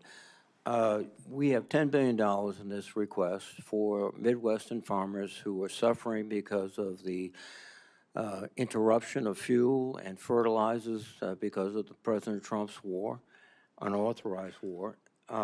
Yet, many states, blue states particularly, have submitted requests. Rhode Island has one. February, we had the worst snowstorm in our recent history. and we've been denied by the president. In fact, if you look at the numbers, 20% of blue states seem to get approved and about 80% of red states. I'm making a point, not asking a question. This is unfair. Thank you. Secretary Hegseth, on February 28th, when you initiated this war without authorization from Congress, the Straits of Hormuz was open and providing vital fuel supplies for the whole world. Now they're closed effectively, impacting globally the price of oil and the economies of the whole world. But the Department of Defense has been planning for potential operations against Iran for many, many years. And one of their obvious assumptions was that the Strait of Hormuz could be closed. Were you unaware of that? Senator, you are correct. Nobody plans more and looks at more contingencies than our department. And so, of course, undertaking a historic effort like this, of this scope and scale, of course, the Strait of Hormuz was front and center in every single aspect of that. Hence why one of our key objectives to begin with was to sink the entirety of Iran's Navy, which its conventional Navy was sunk. Now, you can't get rid of every single fast boat and every single machine gun and a fast boat or every single coastal cruise missile. So we acknowledge that if the state decided to become a terror state shooting at commercial shipping, that would be an ongoing and contested part of the battle, to include their willingness to mine international waters. So one side weaponized the strait, and we've been fighting back the entire time. So you were completely aware that the Strait of Hormuz could be closed, and obviously sinking their ships has not affected their ability to effectively close the straits. We had U.S. boats that surrendered to Iranian ships under the Biden administration. So their Navy was effective in expeditionary ways in the past. We're talking about a war you started, not a situation in which oil was flowing freely. There was no conflict. We weren't losing personnel as a result of Iranian actions. So your fallback to the Biden administration is just a very, very obvious excuse for what I think is probably, as you described so often, gross negligence. You did not fully inform the president that you would be in a situation where the Strait of Hormuz could be effectively closed, oil prices could surge, and effectively the Iranians could maintain their ability to strike back as they are right now. They just killed some of our servicemen last weekend. This battlefield and all the dynamics of it, of which the chairman and I are responsible for ensuring the president understands every branch and sequel of what could happen, and we did. So the fact that those contingencies all were part of the possibility, and we understood that, is all the more reason why President Trump deserves the kind of praise he should get for undertaking this effort, having the courage to ensure that crazy Islamists can't have a nuclear weapon to hold us at issue. And he's been willing to stay committed to that regardless of the challenges. Excuse me. So he should be praised. He should be praised for starting a war without authority, creating a situation in which the world economy is suffering tremendously. We have to have extra money for our farmers. And we have no outcome, at least no realistic outcome in sight yet. Let me switch to General Caine. General Caine, these airstrikes have not yet deterred and defeated the Iranians. Do you think airstrikes alone will do that? So I think academically, as you look across the totality of history, air power's got limits, and we always have to be mindful of those. I think where America's area of exclusivity is when we bring the totality of the diplomatic, informational, economic, and pair that with the military, and there's a lot of that work going on, Well, the military, the next step would be escalation by ground combat. Do you anticipate that escalation? Sir, I think it'd be unhelpful for me to opine on hypotheticals. What I can tell you is we always develop an unbelievable amount of options and the associated risks, and then my main job is to always ensure that leaders understand those options and the risks. Now, if you employ ground troops to seize objectives, which I would assume would be the first stage, are you prepared for an extended guerrilla war, which would likely happen in that area? Sir, with all due respect, I think it'd be unhelpful for me to opine on hypothetical situations on whatever decisions the president may or may not take in the future. Have you advised the president that a ground combat would be very expensive in the lives of our soldiers, sailors, Marines, airmen, and also could probably lead to an extended unconventional war in that area. I don't see the Iranians sort of throwing their hands up saying, you know, welcome to Iran. Senator, I always advise the president on a range of military options and all of the risks that are contained within that, but I have to keep my military advice to the president private, sir. But, well, thank you. Thank you, sir. Senator Hoeven. Thank you, Madam Chair. Secretary Rollins, I want to thank President Trump, and I want to thank you for including farm bridge assistance in this supplemental request. I know I've worked very hard to get it included. I know you have worked very hard to get it included, and I want to thank you and your whole department for your work on it and for this vital support of our farmers and ranchers. What I want to ask you about, though, is actually crop insurance. The #1 risk management tool that our farmers have is crop insurance. And the buy-up option is critically important. It covers 67 million acres, 67 million acres of farmland in this country. It was decommissioned, and we need to get it reinstated. Again, you and I both worked very hard on this. Please update me on where we are in terms of getting that buy-up option for crop insurance reinstated. We are 100% supportive of that and are moving forward to execute that buy-up option. Thank you for your leadership on that, Senator. Thank you for your support. Also, Assistant Secretary Fortas for his support. It's very impactful, very important, and will make a big difference for our farmers right now. So thank you for that. Thank you. Secretary Hegseth, are Russia and China helping Iran? And if so, how? Well, Senator, as the chairman alluded to, there's definitely adversary alignment, attempts to do so, and there are many ways that we deter that, some of which are, and the depth and extent of it ought to remain classified, and it should, but there are ways in which both of those countries are limiting, at different levels, enabling some of the things Iran is doing, yes. General Caine, would you like to add? Sir, I'd rather not opine on the specifics because that would divulge what we know, and I never want the adversary to know what I know. I just want to know it. And hopefully we'll get a chance to do that in the SCIF. Yes, sir.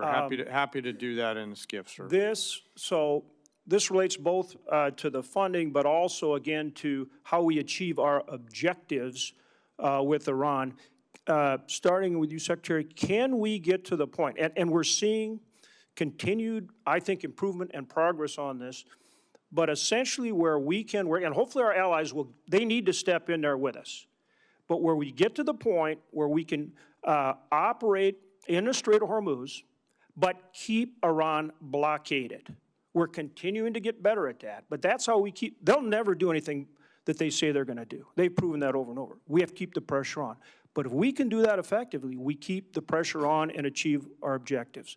Tell us where we are in getting that accomplished.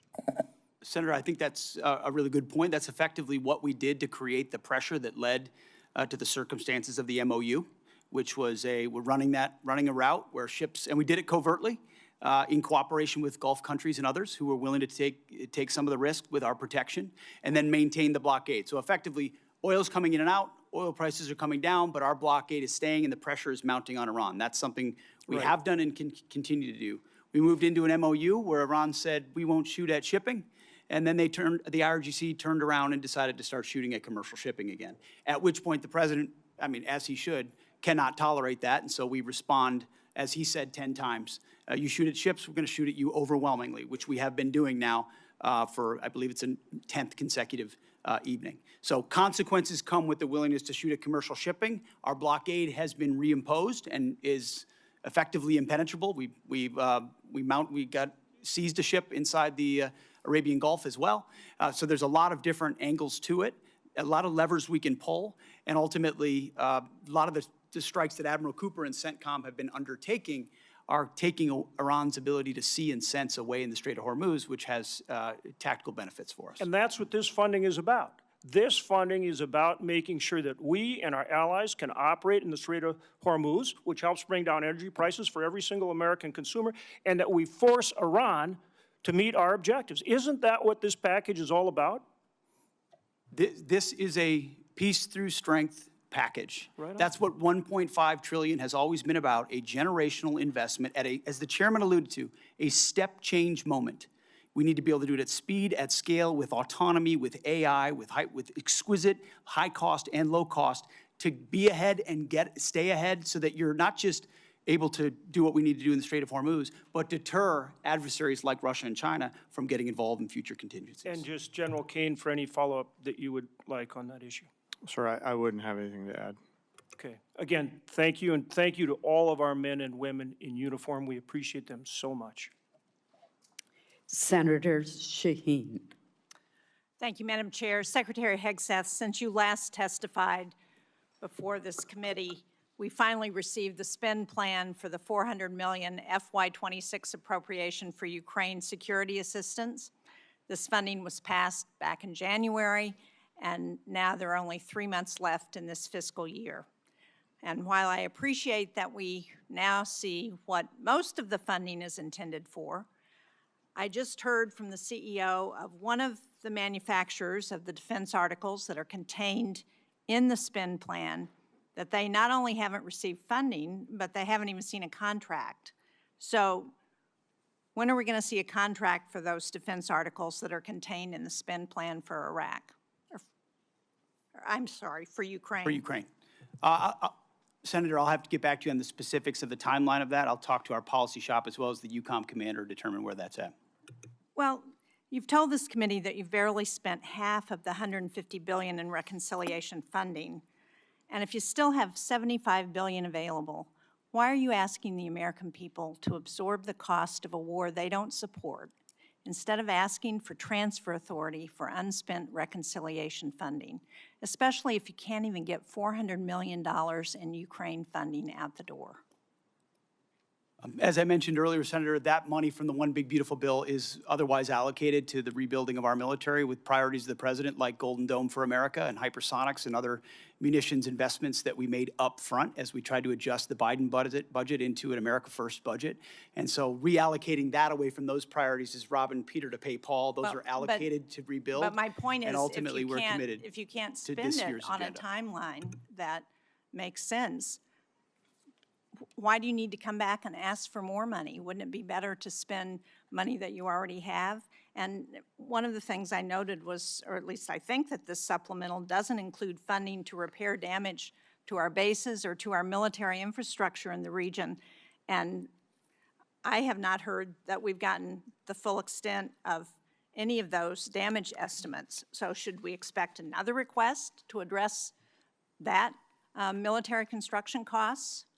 And at what point do you stop asking Americans to foot the bill for a war they don't support on top of an inflated budget request and billions in reconciliation funds that you still haven't spent? Well, Senator, I obviously don't agree with your characterization of that. But I appreciate that, but you didn't ask, but I want you to answer my question. I know you don't agree with my characterization. I don't agree with yours either. Well, one of the reasons I take issue with that characterization is something that Senator Durbin said when he talked about Ukraine and he talked about winning. And I appreciate as much as anybody winning a war. But I sit in front of a committee that wants to talk about winning a war that's been going on for 4 years and talks about strategic defeat of a conflict that's been going on for 4 months to prevent Iran from getting a nuclear bomb. I would hope for some perspective in this town of the historic nature of what President Trump is undertaking. Do you want radical Islamists to have a nuclear bomb that can stare down the world? I don't want to hear your speech because I have limited time. I don't understand. So if you can't answer my question, then I will move on to my next question. Secretary Rollins, the timber industry has also been hard hit, as you know, by trade wars, by drought, by wildfires, by other natural disasters that are increasingly common. In New Hampshire, which is the second most heavily forested state in the nation, one of the things that we really need, as you know, because we've had this conversation, is a research program and Forest Service staffing on the ground in a variety of ways, but particularly at Bartlett Experimental Forest. These small investments in research and staffing and sound management help make the forest economies healthier and more competitive. I very much appreciate your having staff visit Bartlett last week with my staff and with staff from the governor's office. But can you commit to restoring staffing at Bartlett and to keeping the facilities there open now that you've seen the critical nature of that research? Why don't I follow up with you? I have not gotten a report from their visit, so I would like to do that first. But obviously, you and I have been in a continuing conversation about that. The good news, there's no doubt our timber industry is in distress and has been for a long time. The fact that we import 90% or something from other countries of our lumber needs is crazy. We're changing that. But the good news, we had more board feet sold last year than any time in 30 years. This year, we're going to exceed that target again. So we're making the right moves on this, but there's no doubt that research is important to that, as we've discussed. And I'll follow up with our team, and then we'll reconnect. Thank you. I appreciate that. As you pointed out, research is critical to ensuring that the timber economy continues to be successful. Thank you, Madam Chair. Senator Kennedy.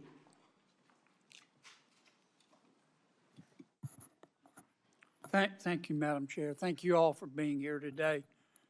General, in the war between Russia and Ukraine, who do we want to win?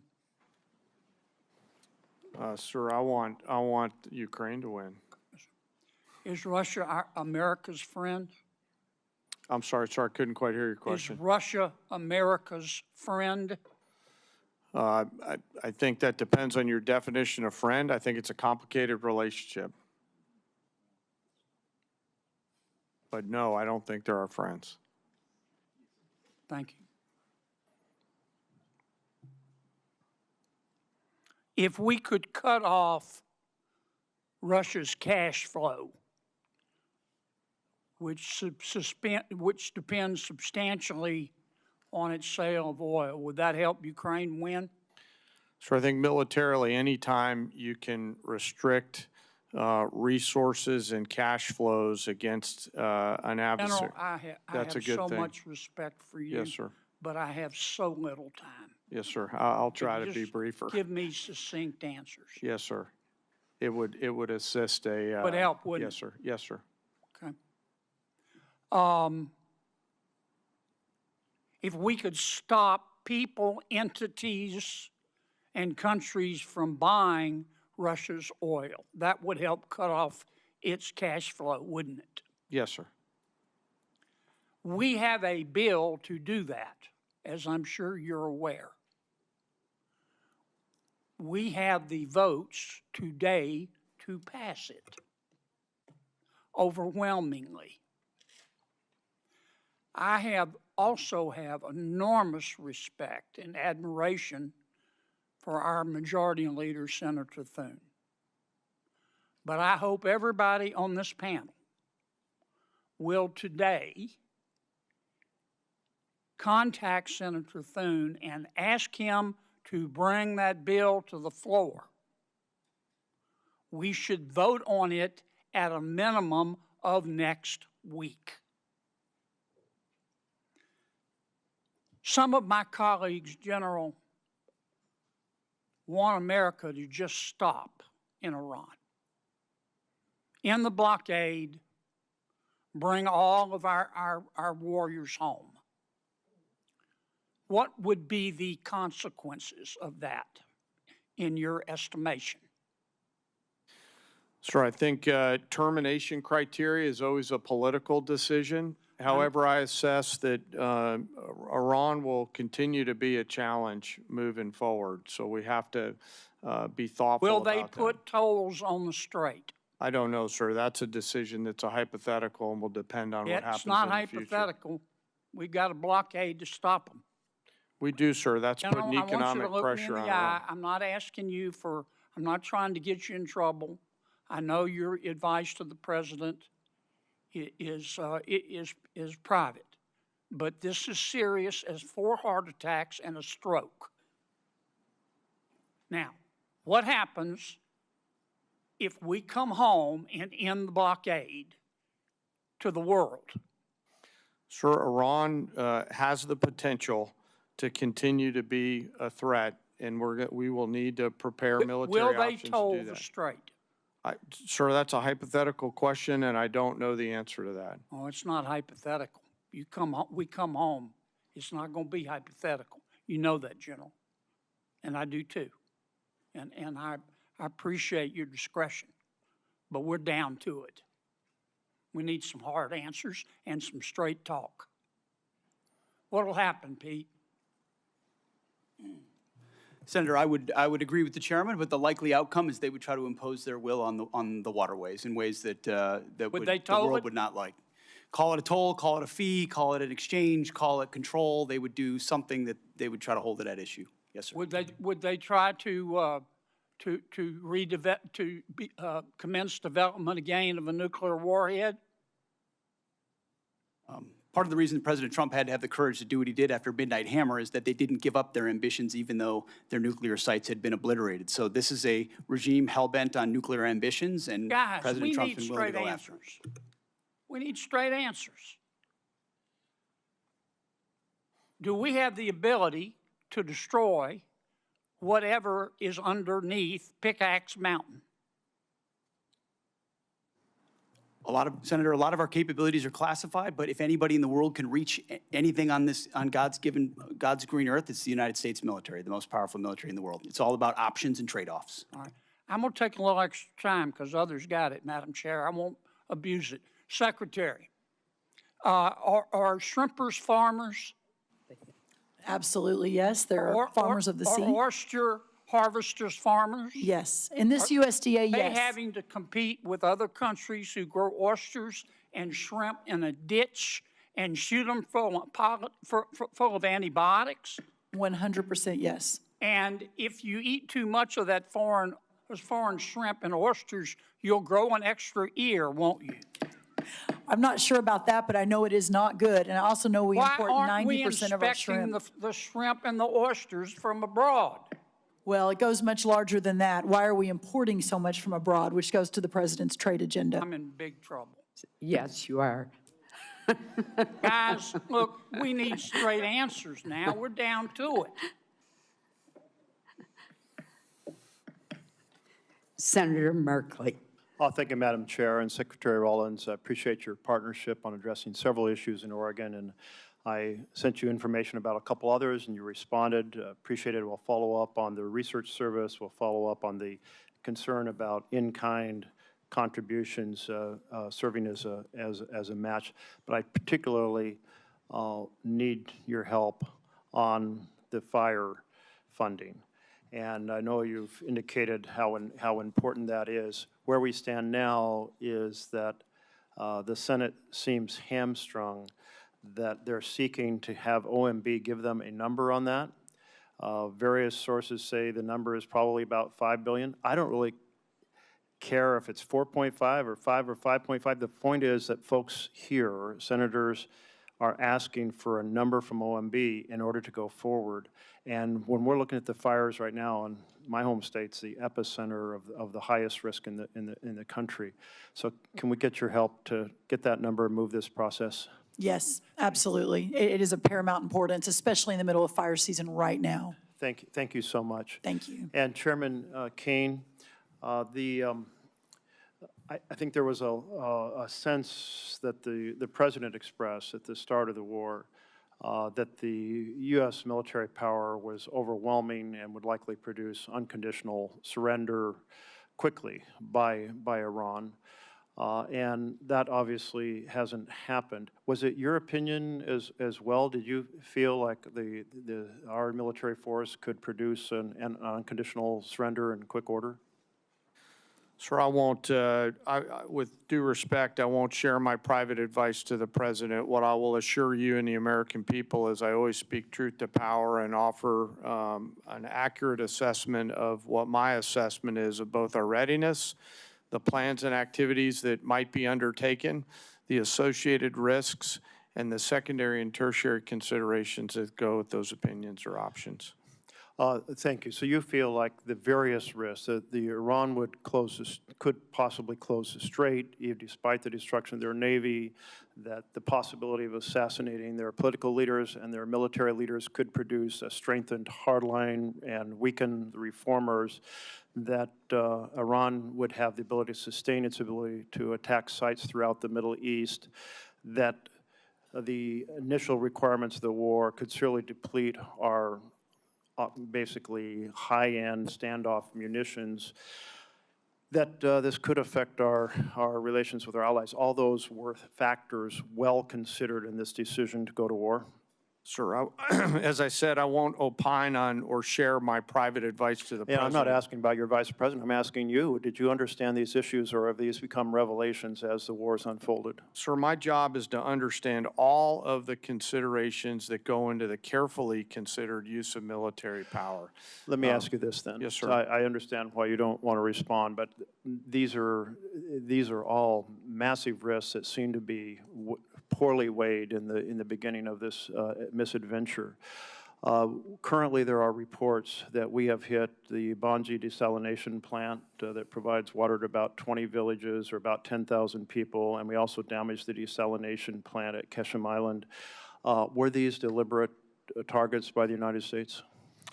Sir, I'm not aware of those as being particular targets, nor am I aware of those reports, and I'll have to go back and get back to you on that. If you could, I'd appreciate that. You are aware that infrastructure that civilians rely on to survive is not generally considered legitimate military targets? Sir, as you know, we have a robust process which considers a target that goes through a system that looks at a variety of considerations to include what you're alluding to around both purely civilian or dual-use targets. Great. I have trust and confidence in CENTCOM that they're looking at the range of those things on a daily basis. It sounds like you are assuring us that we will, the United States, not target, even in retaliatory sense, infrastructure that is generally considered to be primarily for civilian survival. So, as I mentioned, we have a robust process, and you know, we have the most professional military force. It'd just in be the world nice that to have follows you the say law. yes, because this is It follows the international law. Yes, if sir, you it follows understand the the law. international law. I do, sir. I've got a Okay. lot of lawyers that help me understand it. Thank you. Yes, sir. And will you get back to us on that Yes, sir, question of of whether we course. targeted the Yes, sir. desalination plants, and Of if so, if so, why? My time's up, but I do want to express encouragement to look at what the negotiators have put forward, or advisors, as to whether a 10-day break could facilitate returning to dialogue that might find a path forward. Senator Hyde-Smith. Thank you, Madam Chairman, and I want to thank all three of you for being here today. I am going to direct my first question to Secretary Rollins, and again, I want to commend you publicly for the outstanding job you're doing at USDA. You know, this is my world. As former Ag Commissioner, I hear from a lot of producers in Mississippi, and they are so pleased with your performance, and that is just truly genuine right there. But I'm pleased to see the administration's supplemental request as for ag producers, because before I comment on that, I just want the entire committee and administration to take note of the tremendous timber losses as well in places like Mississippi due to winter storms and the tornadoes we've had there. It is significant, and I certainly look forward to working with you with the concerns of the timber sector. Regarding this supplemental, you know, our row crop producers, as you've mentioned in your opening remarks, they are truly in a serious situation. I've talked to multi-generation farmers back home who are the best of the best that did not even plant this year because they could not make the numbers work. And producers in Mississippi and nationwide, you know, we continue to face these economic conditions. They're not going away anytime immediately or soon, but we've seen the commodity prices drop and the input costs just go through the roof. If we want the next generation to stay on the land, Congress, we're going to have to take this opportunity to provide this critical market assistance for our farmers and enact policies that build structural demands for commodities like the Buy American Cotton Act, that year-round E15, all of which would make the paths better, more favorable for these producers going forward.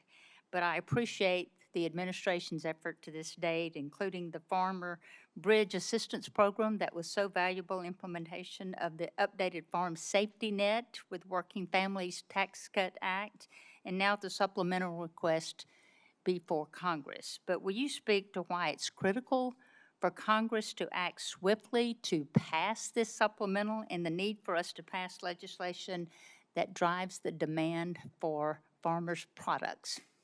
Yes, thank you, Senator, for your kind words. A couple of really important points. Number one, as we work to open the markets around the world, and we're seeing, as I mentioned in my opening remarks, just extraordinary numbers. That $50 billion agricultural deficit we inherited a year and a half ago is now down into the 20-ish billion. We expect it to go down significantly this year. Again, the highest price we've seen in over a year in corn is today, in soybeans is today, et cetera.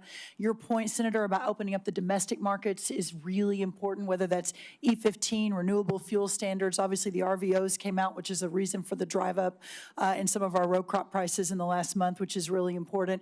But also, as I mentioned, bringing the cost of inputs down. We are expanding fertilizer, the largest ammonia plant. We're going to break ground in Louisiana in 2 weeks, reshoring, bringing back to America real fertilizer production.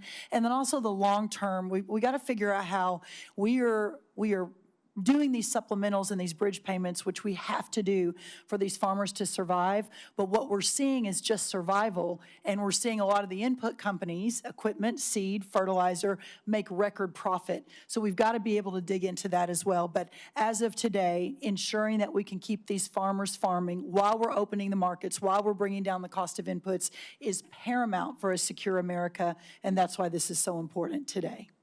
Thank you very much for that. And Secretary Hegseth, thank you for being here and the amazing job that you're doing. I have the utmost respect for you, your team, and what you're accomplishing. But I as well am committed to ensuring that our warfighters have all the tools necessary to accomplish the mission in Iran and whatever else that they need to defend our nation's interest. The supplemental request is in line with that goal. And I'd like to shift my conversation right now quickly to shipbuilding, which is extremely important to the state of Mississippi and our country's ability to protect itself. The President's FY 2027 budget requests funding for one DDG 51, while Navy leaders have said their goal remains to build 2 destroyers a year. And at the same time, the department is exploring options for using allied shipyards and overseas fabrication in future naval construction, which raises questions about the long-term role of the American naval industrial base or shifting work away from domestic shipbuilders. Shipyards like Ingalls in Mississippi, which I would love to invite you down to there. It is amazing, and the thousands of suppliers and small businesses they support, they need the confidence that the work will be there so they can invest in new facilities, hire and train skilled workers, and expand capacity that we will need in the future.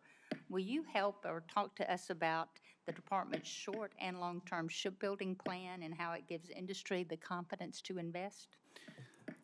You just made the case for this generational investment because of the underinvestment, Senator, in shipbuilding in the previous administration. Just static, flat, bureaucratic, slow. We're having to revitalize that industry. And one DDG is a reflection of a backlog in capability. So as we ramp on more capacity, those numbers of DDGs, the workhorse of our Navy, will go up as we grow that force. The Senator's time has expired. Thank you. Senator Coons. Thank you, Chairman Collins, Ranking Member Murray. Thank you, Secretary Hegseth, Secretary Rollins, General Caine, for your service. I want to start with the things I know we agree on. We agree that we should honor our fallen, that we should stop and remember them and console and comfort their families, that we should be mindful of the hundreds of Americans who've been wounded and injured in this war in Iran. General Caine, your observations about how our adversaries are aligning more and more closely. Technology is accelerating, and cheap and lethal and easily accessible drones pose greater and greater risks to our troops, our homeland, and our security. And Secretary Hegseth, that we need to protect our troops wherever our president directs them, that we need to protect our partners and allies, and that the dangerous radical Iranian regime should never possess a nuclear weapon. I think we agree on all of these core basic points. Where I think we may disagree is on this supplemental and on the strategic choices made to achieve some of these core goals. We're 143 days into a war with Iran, a war of choice that we started with Israel, but did not include, consult, or incorporate our core allies, our NATO allies, our regional allies, the American people, and Congress. And the reason to consult and include our allies and Congress and the American people is so that when the costs and the length of a war extend beyond what we'd initially imagined, the American people and their representatives in Congress understand that sacrifice and can continue to support it. I think your first strategic mistake was to not consult the American people in Congress and make a clear case for the reasons behind this war. There have been many, lots offered, and I think our military has executed on the core missions: attack ballistic missile sites, sink the Blue Water Navy, attack their proxies, constrain their capacity. But I frankly think it was entirely foreseeable that Iran would close the Strait of Hormuz, would use cheap, lethal, widely available Shahed drones that they've led the world in manufacturing to attack our bases, our troops, our partners and allies, and impose real costs. Higher costs in fertilizer, in fuel, higher costs for the world, and tragically, increasingly higher human costs for us and for our troops. So, two questions, two general lines of questioning, if I could. Mr. Secretary, your question says, without these supplemental funds, we will face critical shortfalls that threaten our ability to pay our service members and sustain global operations without disruption. You've been asked repeatedly, there's $75 billion appropriated but unobligated. Can we really not avoid critical short-term shortfalls? What does that mean about the budget management within the department in terms of unexpected and unbudgeted wars? First, Operation Southern Spear, and then Operation Epic Fury. I would just note, I was sort of updated, 95% of that One Big Beautiful Bill funding will be allocated by the end of September in accordance with congressional intent. So these are things we said we would spend, and we told you we would spend them on, and we plan to spend them on those things by the end of September. So this is a new request based on new realities of a world we face, stepping up to meet that moment. And forgive me, Mr. Secretary, but that's news to me, that $75 billion will be out the door, allocated and spent by September. And I was simply questioning how we have ships running out of fuel in the open seas and planes being grounded and I didn't say ships were running out of fuel in open seas or planes were grounded. I'm saying we have to make trade-offs. Maintenance accounts are running everything out our of money. troops need on the battlefield, they're getting in spades and beyond. It's ultimately looking into the future. Can we invest above and beyond that, the types of munitions fast enough as we upgrade and modernize our force? That's what's at issue here in this $1.5 trillion, this supplemental, and any other additional funding that comes. Two quite different things: a $1.5 trillion base budget request and a now $76 billion supplemental. And I was simply going to point to Department of Homeland Security is sitting on nearly $100 billion in unobligated funds. You haven't requested reimbursement for the millions of, frankly, billions of dollars the department has spent on law enforcement. Second, we requested reimbursement and are getting a substantial reimbursement from DHS. That's good news, and that's news to me. And frankly, as we reflect on the service and sacrifice of those who put their lives on the line of this war, one of the things I've raised over and over and over is the ways in which this administration has dragged its feet on partnering with Ukraine in order to deploy the best-in-class sensors, detectors, and counter-drone systems to protect everything from Dover Air Force Base to our bases in the region, to our troops, to our partners. I want to see you focus on accelerating the defense of our troops and our nation, focus on accelerating the defense of our troops and this region, and a strategy that has a real chance at succeeding at the goals that we agree on. Because the strategy followed, I think, has no credible likelihood of success. Senator Britt. Thank you, Madam Chair. Appreciate all of you being here today. So since the beginning of the Putin's aggression into Ukraine, this body has passed 5 supplemental bills funding different portions of that war. You mentioned in your opening, Mr. Secretary, about not getting those munitions that had come through this body quick enough to Ukraine, and also being able to replenish those here at home. Can you talk a little bit more about that? Because I remember the previous administration dragging its feet after this body gave them directive as to what to do. So can you shed a little bit more light as to what you were talking about in your opening? Well, thank you for that question. Sometimes we forget recent history, which under the Biden administration, there were 5 supplemental requests for Ukraine, which almost every member of this body voted for to send rapidly in a bipartisan fashion for something that this committee and the administration deemed to be urgent. President Trump may take a different view, but that was the view of the Biden administration. And real quick, wouldn't you say it would be urgent to make sure that our men and women in uniform right now have everything that they need? I would argue providing for American men and women as opposed to Ukrainian men and women is a higher priority for the United States Senate. So 5 supplementals that went to Ukraine, as good as that cause may be, why is that righteous to do? But funding troops in harm's way right now, given the threat and what they're undertaking, this is a partisan exercise. And so, it's hypocrisy. Mr. And I appreciate Secretary, you pointing it out. Real quick, Madam Secretary, question for you. When the Russia-Ukraine war started, we saw obviously costs go up around the world.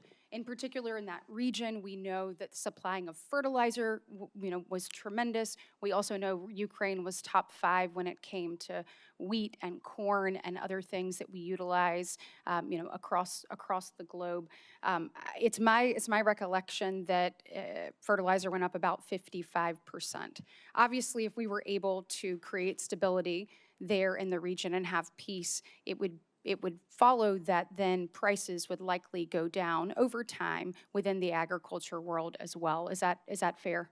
Yes, that's correct. Okay, and when we're looking at the Ukraine and Russia war and trying to end Putin's aggression, trying to bring peace, General Caine, if we were to cut off the funding that Russia was getting, would it follow that would be a driver that could possibly lead Putin to the table? Sarah, yes, and their economy's struggling now. Thank you.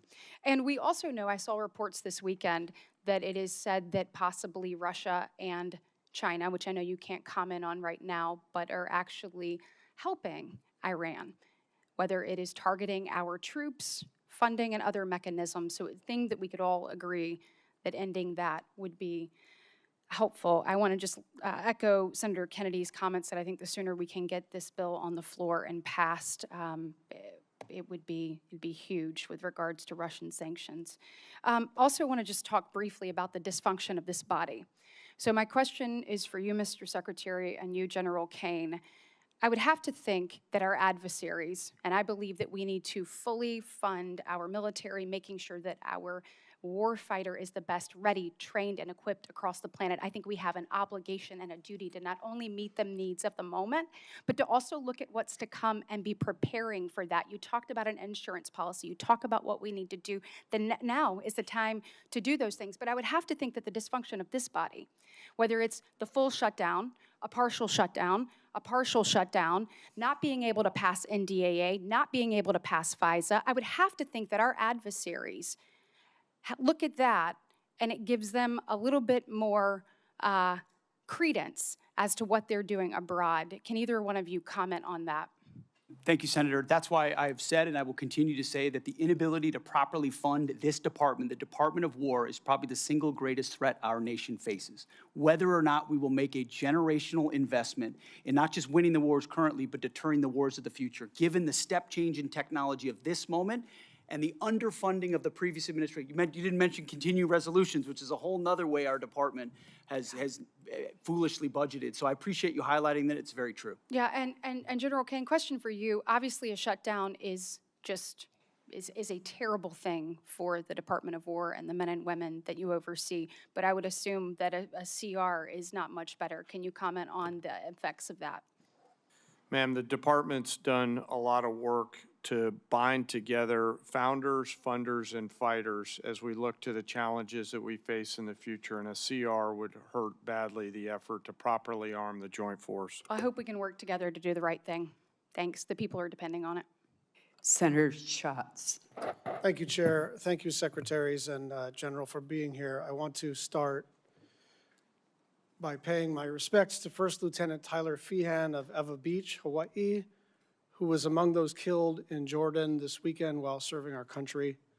His courage, selfless dedication, and unwavering commitment to duty reflect the very best of our armed forces. We extend our deepest condolences to his family, his loved ones, his fellow service members, and remain forever grateful for his sacrifice. Secretary, about 190,000 people in the state of Hawaii, believe it or not, voted for Donald John Trump. And I know a lot of them, and I represent all of them.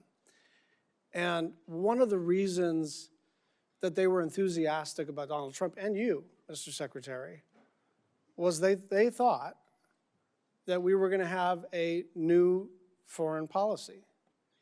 And that I think, I'm paraphrasing, but I think you characterized yourself as a reformed neocon or some such thing. And people were pretty thrilled about the idea that we were going to, that America first in their mind meant that we were going to not do this kind of adventurism. And so I don't want you to answer me, I want you to answer them. And I want to walk through the sort of stated objectives of this war at the outset. Regime change. We now have a younger and more radical regime. Depleting, eliminating their conventional missile capability. It's true that we've depleted their conventional missile capability. It's also true that anything the Department of War sets out to do, it usually succeeds at. So the question is not, do we kick ass? It's when do we decide to use kinetic engagement to extend our power across the globe. And it's clear that Iran still retains enough conventional missile capability to attack our bases and our interests in the region. Now, it's true that the Blue Water Navy is destroyed. It's also true, and you know this, that the IRGC has something that you may not call a navy, but it's got capabilities to touch us with drones and missiles and lay mines in the Strait of Hormuz, preventing their nuclear capability. It's also true that if you bomb the crap out of a place, they're going to have less capabilities by the end of it. But it's also true that we have not eliminated their nuclear capability, and whatever duration we've set them back actually pales in comparison to the, and I'll say it, the Obama nuclear deal, which we did without having to put our people in harm's way. And then the last objective, which has become a new objective, is open up the Strait of Hormuz. But the Strait of Hormuz was open before this war started. And so you tell my constituents why this war is going so well. I think you did accurately portray me as a reformed neocon, and members of our generation in Iraq and Afghanistan watched administrations on both sides try to project some remaking of a society in the image of America that spent thousands of lives. I mean, in Iraq, 15, I don't know the exact number, but tens of thousands between Iraq and Afghanistan, men and women lost. President Trump said we're not fighting stupid wars like that again. And he hasn't. That's why we haven't been trying to remake Iranian society, but simply in a realist, America first way, ensure they never have a path to a nuclear bomb, full stop. And he has said as a candidate, and he said as a private citizen, Iran can never have a nuclear weapon because radical Islamists with nuclear weapon will wield it over our head in perpetuity. Secretary, so President Trump ran on fighting wars differently, and we're doing so overwhelmingly. And he was very clear as a candidate that Iran can never have a nuclear capability. So I think he's directly on par with exactly what he said he wanted. Let me get a question back in here. I think we're understanding the limits of air power here, because we're basically at a stalemate. Someone says the Strait of Hormuz is closed, and we say, well, we got a naval blockade, and we're just going to see who blinks first. And the truth is, in order to sort of change the balance here, change the equation here, some kind of escalation would have to be considered. And if you're taking that off the table, then we are in a holding pattern. And I go back to the original 5 objectives, and none of them have been met. Some of them have changed, but none of them have been met. And with gas at now 402, with the Brent crude hit 90 today, up from 70 2 weeks ago, gas up about $1 nationwide, about $1.50 in the state of Hawaii, people want to know, why are we even doing this? Senator Fisher. Go ahead. Thank you, Madam Chair. Secretary Hegseth, I appreciated your perspective on the focus on the 4-year war in comparison to a 4-month war with a nuclear adversary. And I thought it was very well said. Thank you. If we want to support Ukraine going forward, I think the best way to do that is to dramatically increase munition production. And we need more interceptors. We have to be able to move forward. So do our allies and our friends. And let me emphasize that this supplemental does that. This is what we're talking about here today. It's one of the things that we're talking about. As a member of the Armed Services Committee, one of my priorities for over 5 years now has been on munition production. General Caine, what happens if Congress doesn't fund this $21 billion request for additional munitions? Well, ma'am, there's been a lot of work done by the department to partner with the private sector. I'll acknowledge some of the efforts that the private sector is doing to utilize their own capital to facilitate factories. If we don't, as a team, figure out how to properly fund the department, then, we're not going to get the munitions, and there's going to be a lack of shared risk between the federal government and the private sector. And I think we're at a point in time in our history where we need to partner. We need to find an ability to share risk. We need to be better sellers and buyers on both sides in order to make sure that the young all-volunteer force has the weapons that they need before they are asked to go do something. What you're saying is we need to be prepared as a country. Yes, ma'am, and I hope, as I said in my opening statement, that we will find a way to make sure that we seize this moment in this time in history to ensure that we've got the right mix of munitions, high, low scale, autonomous. What's your plan B if the supplemental doesn't pass? What's plan B? Ma'am, we will always figure things out. We will always have contingencies. We will always determine a way to create multiple simultaneous dilemmas for adversaries around the world in order to create time for us to do the work that the Congress and the department needs to do together. As you've heard me say a number of times in our posture hearings on armed services and also in classified briefings, we don't have a lot of time, do we, sir? No, ma'am. That's why I said, if not now, then when? And if not us, then who?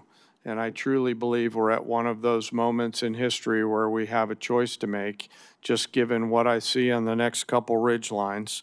And I encourage us to move forward. Thank you. Mr. Secretary, how would this request scale munitions production and be able to accelerate our delivery times? In the past, previous administrations would sort of send the same amount of dollars into trying to encourage companies to build another factory and add an additional shift. What this munition request does is fulfills deals that our department have cut with these companies. First, multi-year procurement, where these companies that make SM-3s or Patriots or THAADs or Tomahawks. It was a priority for our NDAA a couple years ago. Absolutely. When we put that And you have provided that authority, multi-year procurement. And now those companies are spending $4 billion, $5 billion, $3 billion on building their own new factories that then produce 2x, 3x, or 4x the amount of munitions than they did in the past, and they paid for it. So actually, in this budget, which is $21 billion, as you mentioned, it saves $18 billion over the FIDIP on munitions because we're buying munitions at today's cost and not at 5 or 7 years from now when we will also get them.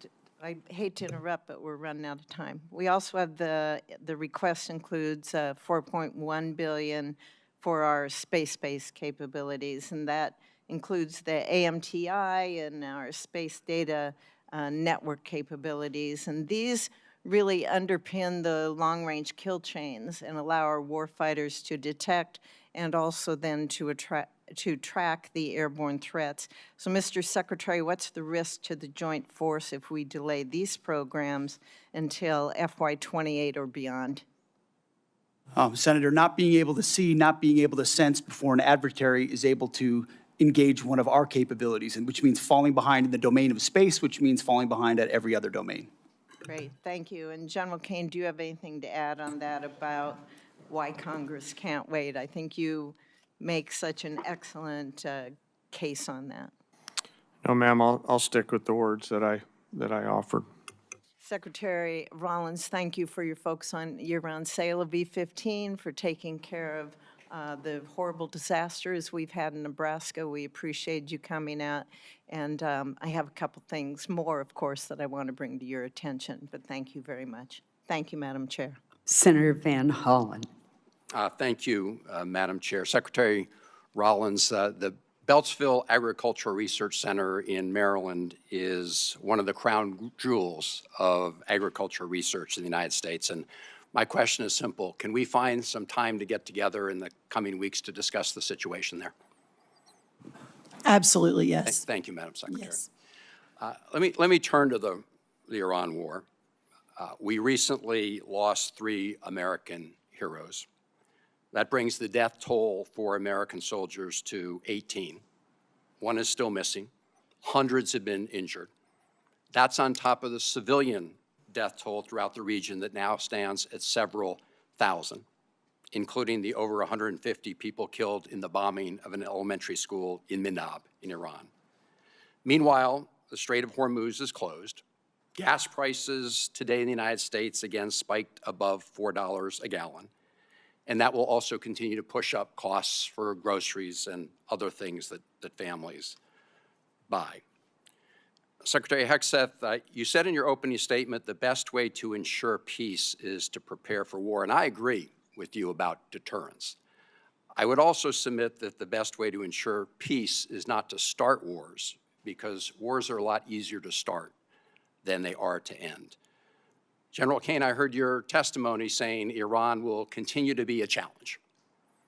And I think it's pretty clear that that is, in fact, the case.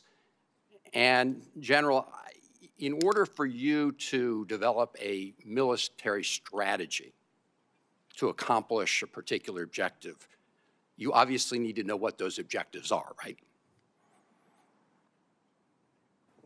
Yes, sir. It all starts with what is the political objective, and from that we derive military objectives that support whatever that end state is. And as you say, that is a political objective. Yes, sir.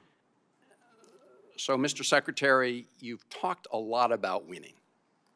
You've talked about winning in your testimony today. You've talked about winning throughout the Iran war, and we all like winning. But I think the American people deserve a definition of what it means to win in Iran, because this war has dragged out for a lot longer than certainly the President of the United States indicated. Indeed, the President said on March 24th, and I'm quoting, "We've won this war. This war has been won." Do you know what the President meant by that back in March? Well, Senator, I would just note that militarily, I mean, Iran has been completely overmatched and crushed from the beginning, militarily. Their capabilities are nowhere near ours.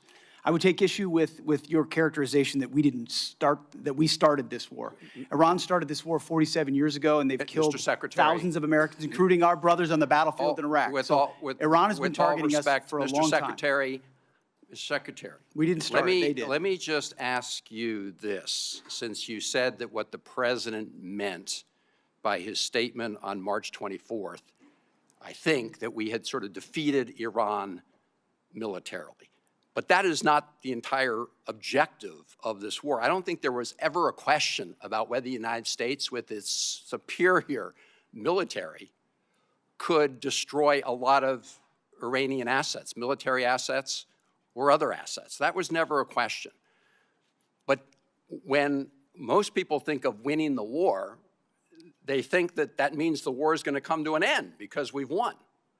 And the President said back in March that we'd won. So I guess my question to you is, how are we going to define winning? I hear back in March, you said about the Iranians, and I quote, whether they will have a ceremony in Tehran Square and surrender, that's up to them. So my question, Mr. Secretary, reopening the Strait of Hormuz is necessary in order for us to win, right? That's just a simple yes or no question. You asked me what the overarching objective is, and I would say ensuring Iran never has a nuclear weapon. That's been clear from the president from day one. That's why Midnight Hammer was undertaken, to obliterate their nuclear sites. That's why we're watching their nuclear sites. That's why that was a part of negotiations, ensuring that the next generation of Americans don't have to deal with an Iran that wields a nuclear weapon. Since that's what you're leading with, Mr. Secretary, let me just say this. You said after Midnight Hammer, and I'm quoting, our bombing campaign obliterated Iran's ability to create nuclear weapons, unquote. Clearly, that is not the case based on your testimony today. It's also a fact that the DNI, Tulsi Gabbard, testified in front of the Intelligence Committee that it was our assessment that Iran did not intend to restart its nuclear program. The President of the United States, just about a week ago, said Iran has committed not to develop a nuclear weapon, which of course is a commitment they've made for many years. We need to enforce that. That's what we are doing under the JCPOA. Thank you, Madam Chairman. Senator Rounds. Thank you, Madam Chair. I had the opportunity to serve as governor of South Dakota for 8 years.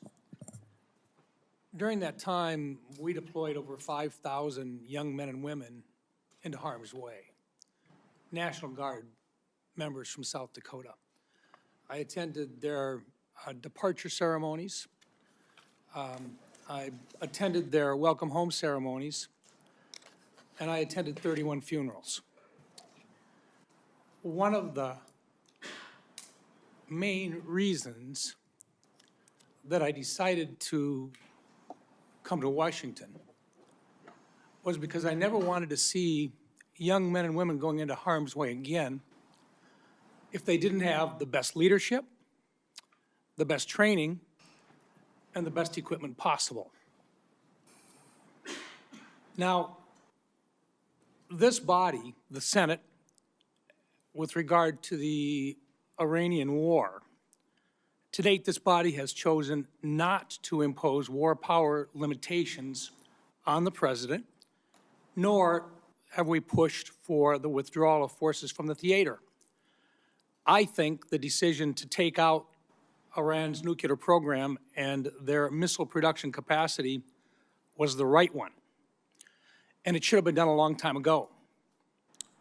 But when the president did that, we also assumed that there would be risk involved. And when you put young men and women in harm's way, you want to do everything you can to make sure that you get in, you get the job done, and you get out. I think that's what we talk about.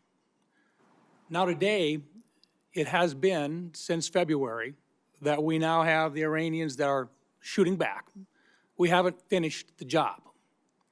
I think the question that the American people have is when the difficult decision comes, because I don't think diplomacy is necessarily working, and I think most people would say we've got more issues in front of us before this is complete. For General Caine, when the time comes and the president is asking for the decisions about the options available to him to appropriately end this war favorable to the United States and to take care of this problem permanently, are you prepared to provide him with the appropriate options that he is going to have to make a decision to choose from? Sir, I always provide the president with appropriate options and risks that he can choose from. And those options that he will have to choose from will cost money. And that's our role here.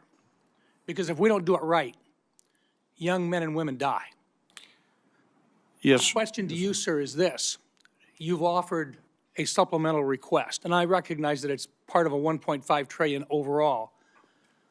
But is this enough money to get the job done, or is this going to just get us far enough until we've got to come back in here And in the meantime, we may very well not have these young men and women out of harm's way yet. That's my question. Sir, I want to first start with recognizing your 31 fallen from home and mourn their losses.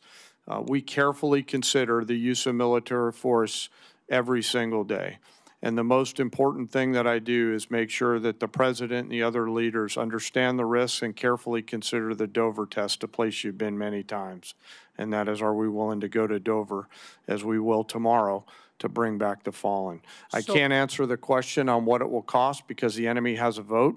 What I'll commit to you as this plays out, we'll make sure that the Congress is informed, but because I'm not quite sure how this is going to play out yet, it would be unwise for me to comment on what a future cost may or may not be, depending on what they choose. Then, General, you will provide a plan to Congress at whatever the appropriate classification level is on what resources are required to execute what the president's intent will be to successfully end this conflict.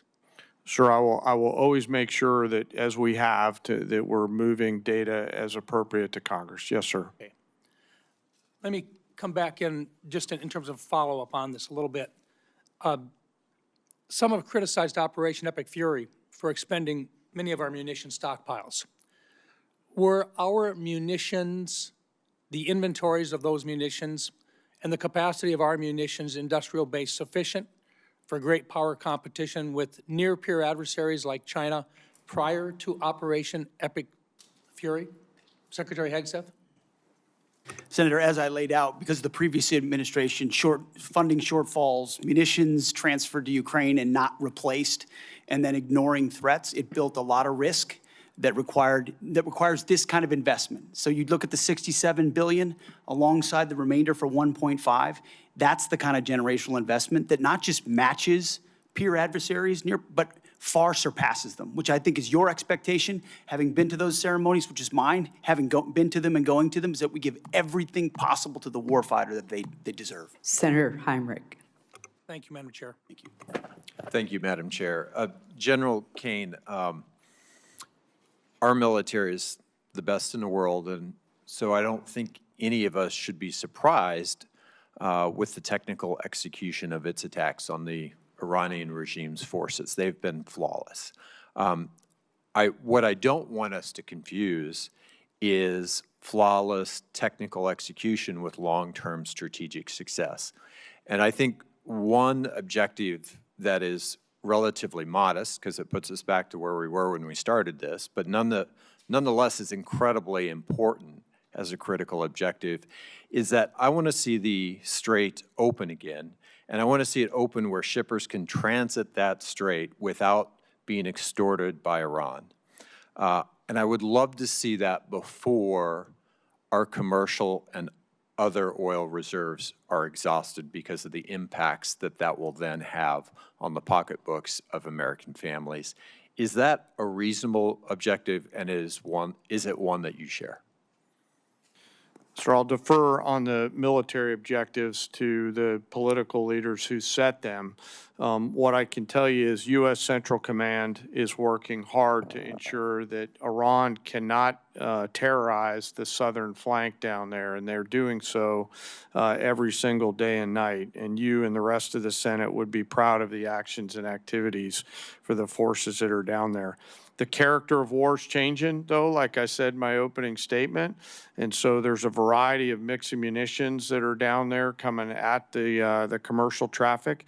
But I would like to be clear and unambiguous with you and the rest of the Senate and the Iranian forces. They have a choice to make, and they should knock it off. I have no doubt I would be incredibly proud of the actions of our service members in this conflict. And I hope we can achieve that kind of strategic objection on the timeline that obviously avoids the worst impacts of the limitations of commercial oil supplies right now.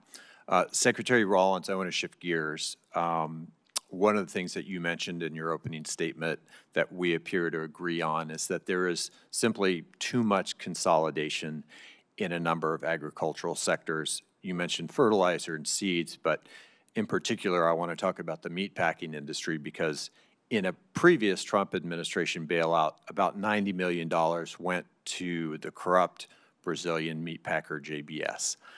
I think that Congress really intended those funds to go to American ranchers. So I want to ask you, what are you going to do this time around to ensure that the proposed relief dollars that we're talking about today, that those funds go to American producers instead of to the very foreign corporations who have created the business model where ranchers bear the risk and meat packers reap the profits? Well, that's right, and we're obviously at a 75-year herd low.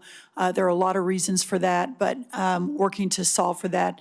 Number one, the Department of Justice is investigating right now significantly the but especially the 2 foreign-owned.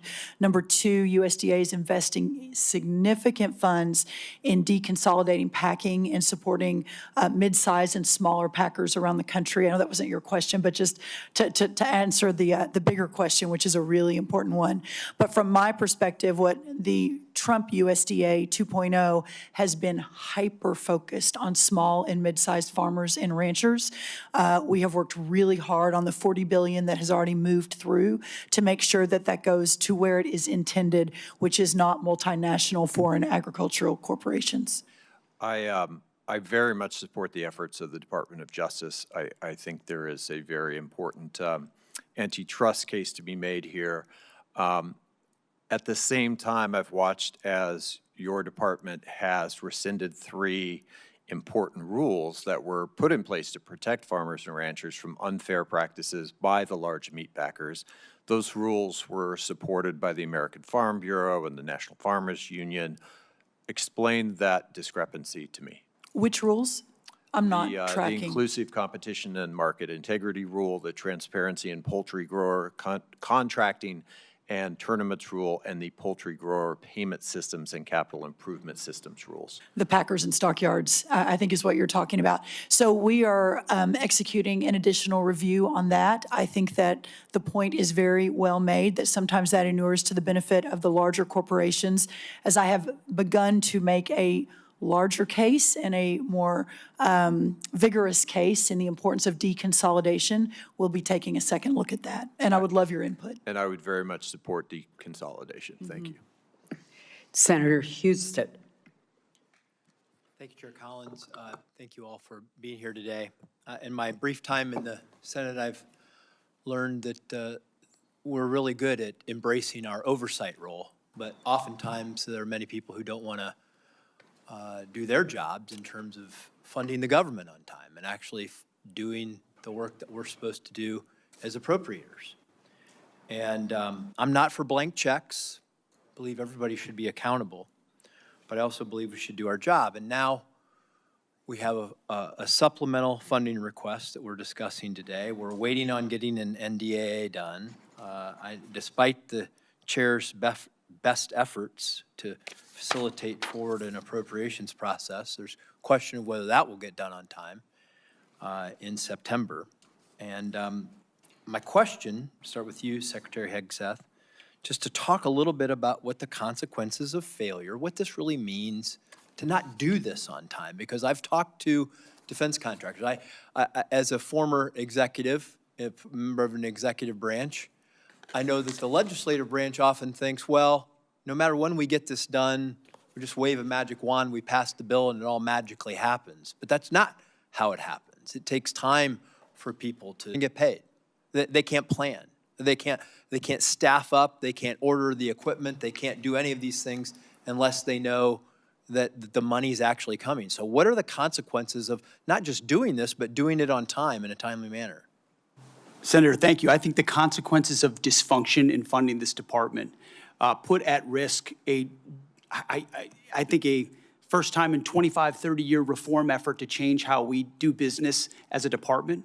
We're going to war with the Pentagon bureaucracy because the bureaucracy existed to defend just a few systems and processes and companies. We need all of American industry coming into our department. And if you talk to industry, they've never seen anything like what our deputy secretary and our department are doing right now to run fast at speed. But it counts on this body and others funding this department in a way that can fulfill the deals that we're cutting that saves the taxpayer tens of billions of dollars and gets weapons to warfighters years and years faster than we ever have in the past. So without the funding, we put at issue all those deals, all the reforms, all the ways in which we're changing our department to move at the speed of business. So it's not just dollars and cents. It's demand, it's predictability, it's showing industry, we will meet you at this moment. And if we can't get past our dysfunction to fund the warfighter, we put a lot of that at issue. General Caine, same question from a military point of view, not knowing if, when the funding's going to come, and us not doing our job on time, what are the consequences to the warfighter? Sure, I'll just add to the Secretary's comments, you know, it'll manifest itself in a range of ways, readiness, capability, munitions, training, cyber, unmanned autonomy. This is why I'm really asking for the Congress's help here, for us to look forward at the next couple ridge lines and to be thoughtful about the moves that we make here. And I understand the environment that we're operating in right now.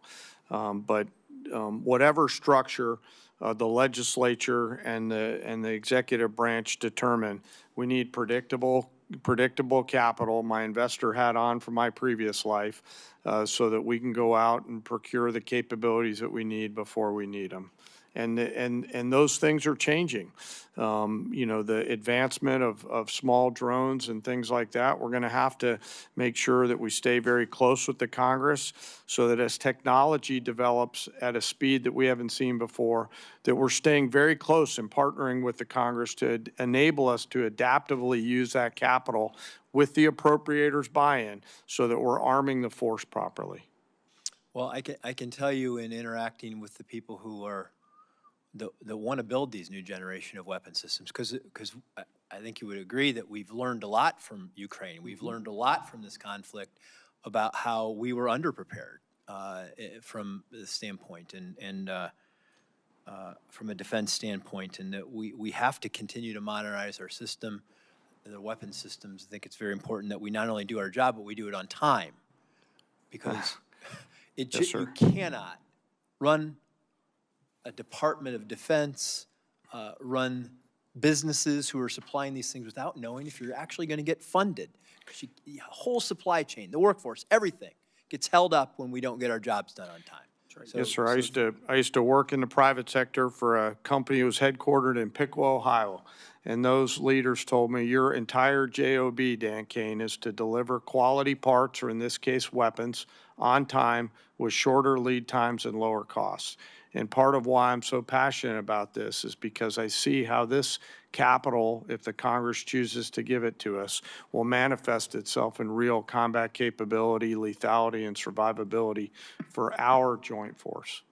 Thank you, and thank you, Secretary Rollins, for coming to Ohio and meeting with all of our ag leaders. It was great. Thank you, Madam Chair. Senator Gillibrand.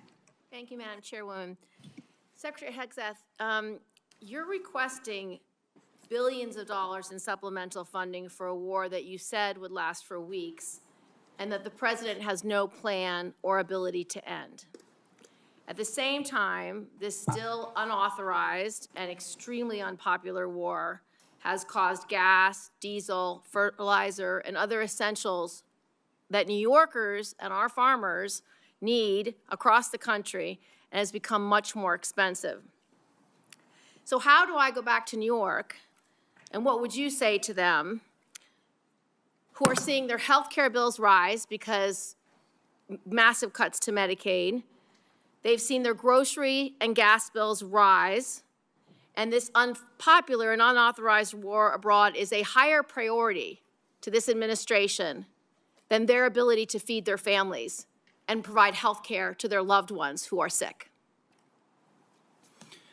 Well, Senator, you're talking about political trade-offs, and our job is to deliver for the United States military and the President of the United States. And we look at the cost of a nuclear Iran, and we want to prevent that for future generations. And that requires funding and supplementals and this budget and next generation capabilities. And that's why we're here today to request some of that to ensure we can ensure that Iran never gets a nuclear weapon. So you're essentially saying, you're asking for literally $1.5 trillion for a war that President Trump said he already won. You're asking for $1.5 trillion, unlimited money for bombs, but insufficient money in the American for the American people, for their health care, their food, their housing, and our farmers, Secretary Rollins, who we have cut SNAP program. We are not funding the losses from emergencies that have happened in blue states, particularly when That's we not had true. frost. That's False. not true. False, you're not funding it. But back to you, Secretary Hegseth. And I would like to You respond to the continue- fertilizer and the Have your gas. chance. Secretary Hegseth. There's no reason to be You are, rude. you are asking for unlimited money for bombs when people can't feed their families. And I don't know how this administration intends to defend those decisions to the American people. Not unlimited bombs, Senator. I'm asking for the right bombs at the right time to ensure we can deter our adversaries into the future. And that's why this is a Okay, but generational see, investment. Mr. And it was the Secretary previous Hegseth, administration the reason why that people didn't fund are this so department. upset, They the didn't reason fund why it. they are so upset with you and this administration is because the words you have used in the past don't add up. About Iran specifically, you said that we had obliterated, quote unquote, Iran's ability to create nuclear weapons. The president made the same claim. Yet 8 months later, in February of 2026, the president launched an active war claiming Iran was within 2 weeks of having a weapon. So when you say two very different things, the American people don't know who to believe or what to believe. They just know they can't afford their health care, they can't afford their food, they can't afford housing, and our farmers are continuing to suffer. So, which is true? Was it obliterated or wasn't it?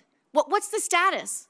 The nuclear sites under Midnight Hammer were obliterated, but Iranians foolishly continued to attempt to pursue nuclear capabilities, which is why we destroyed their defense industrial base and Okay, so many of the other capabilities let's to take- ensure they can't get to a nuclear weapon. See, we're staying laser focused on the objective, and you're trying to make campaign commercials. No, we're and not. that's fine. So listen to this. You also say that you made the missile program, quote, destroyed and made combat ineffective, quote, Iran's entire ballistic missile production capacity, every company that builds every component of those missiles has been functionally defeated and destroyed, and that the missile program, existing stockpiles were depleted and decimated, almost completely ineffective. So why are there missiles left to hit Jordan and result in the loss of life of our brave men and women?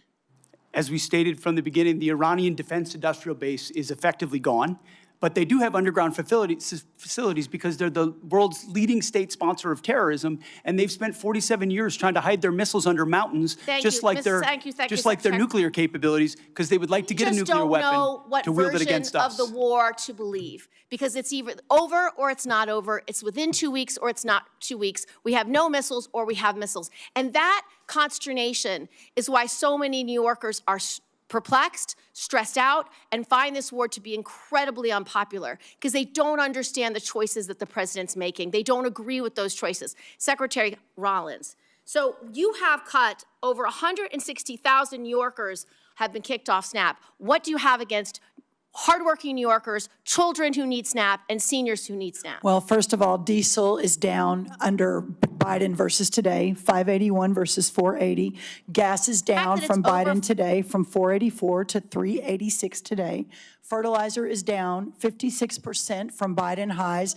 So this Prices are higher narrative than when that you you are took using, office. All of those prices are higher than when you took office. So you are not that making is life not better true. for That New York is not true, Senator. And let me tell you what New York is stressed out about is the fact that your state is taking prime farmland and turning it into solar farms. That is absolutely inexcusable. For New York farmers, you will see I have visited that the New York smart farmers farms do two both. times. Do Two both. times in Senator's upstate New time York. has expired. Thank Senator you. Bozeman. Thank you, Madam Chair, very much. And thank all of you all for your service to our country and our national security. And I think it's easy for the public to understand how you, Mr. Hegseth, are, your contribution in the position you're in general, Caine, the position you're in. But some don't understand the position that our Secretary of Agriculture's in. I gave a presentation a couple of years ago when Senator Rubio was over here in the middle of it. I was talking about agriculture. He punched me and said, John, always tell them that food security is national security. Now Senator Cotton, who's head of the Intelligence Committee now, is taking his place. He's doing the same thing. So again, what we're talking about today is very, very important to our country. Right now, we're in a generational crisis. Our banks, our economists tell us that if we don't start doing things differently, and the good news is the administration is doing things differently, we're going to lose 25% of our farmers in the next 2 or 3 years. I visit almost daily with farmers about the difficult farm economy, wildfires, flooding, all the things we've talked about today. My only concern is that the supplemental is very much appreciated. After hearing the testimony today and the concerns, we might need to look at bumping that up a little bit.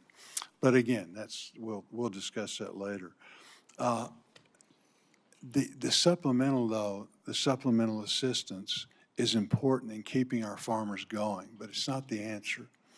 Will you just reiterate again what we're trying to do? We're trying to give farmers a bump, an edge to keep going until the programs that we're putting in place now kick in. You mentioned fertilizer, you mentioned E15, you mentioned value-adding our products, both overseas, finding new markets. Can you talk a little bit about that, the importance of not only the supplemental, but again, what we're doing in conjunction with that so we won't have supplementals in the future? That's exactly right. The effort to bring the cost of inputs down is real. Fertilizer, seed, labor, interest rates, et cetera, number one. And if we can just get inputs back down to where they were in Trump 1, we're going to have a remarkable recovery in farm country. But then you add that to the 19 new trade deals, more coming online every day, the record-breaking exports that we're going to see in a lot of our row crops, but also in dairy and tree nuts and others. That's going to be a game changer.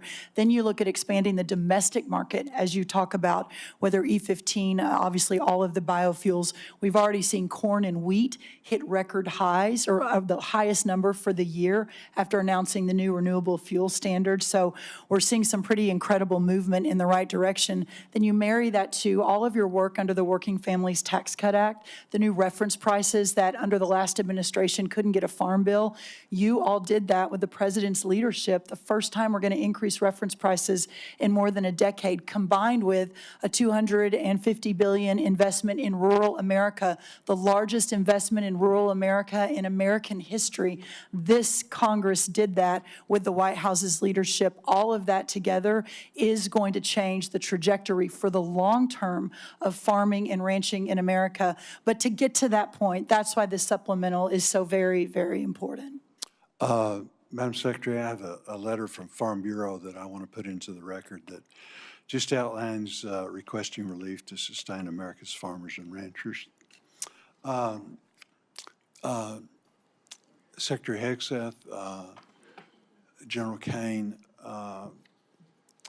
one of the things that we're concerned about is that in the military construction aspect of things, we're really not asking for that in the supplemental. I know that the success of Operation Epic Fury, particularly for our missile interceptors and short-range aircraft, really basing was a large part of that. Can you tell us how we can help you, again, try and plus up our military construction in some way so that we're not going to be faced with this in the future, trying to double up? Senator, I think by Congress finding the ability to meet up to close to our the totality of $1.5 trillion means we're not making the kind of trade-offs this department has made now for decades. Those are the types of things, construction, maintenance, that fall off when trade-offs occur. And so you dig the hole even deeper. And what this budget does, first of all, it fully funds the UPL list, which is the unfunded priority list of PACOM, a priority theater, and then it gets at every single substandard barrack that we have across the department. So we're funding the military construction in a way that we've never done before to get out of the hole that we've had for a while. Very good. Thank you, Madam Chair. Thank you, Senator Bozeman. To the very patient Senator Baldwin. Thank you, Madam Chair and Madam Vice Chair. And thank you for appearing before our committee today. To many I represent and to me, this supplemental request is another example of this administration's misplaced priorities. Instead of spending tens of billions of dollars more for this president's war of choice in Iran, that both houses of Congress, I may add, have voted to end absent explicit authorization by Congress, we should be focusing on the needs of American families. We could invest this money to accelerate new cures and treatments for cancer and Alzheimer's. We could use it to help more families with rising home energy costs. We could use this funding to help more families afford quality childcare. We could use this funding to help more kids get free school lunch. We could use this funding to restore health care for working families. We could use this funding to support our public schools and special education.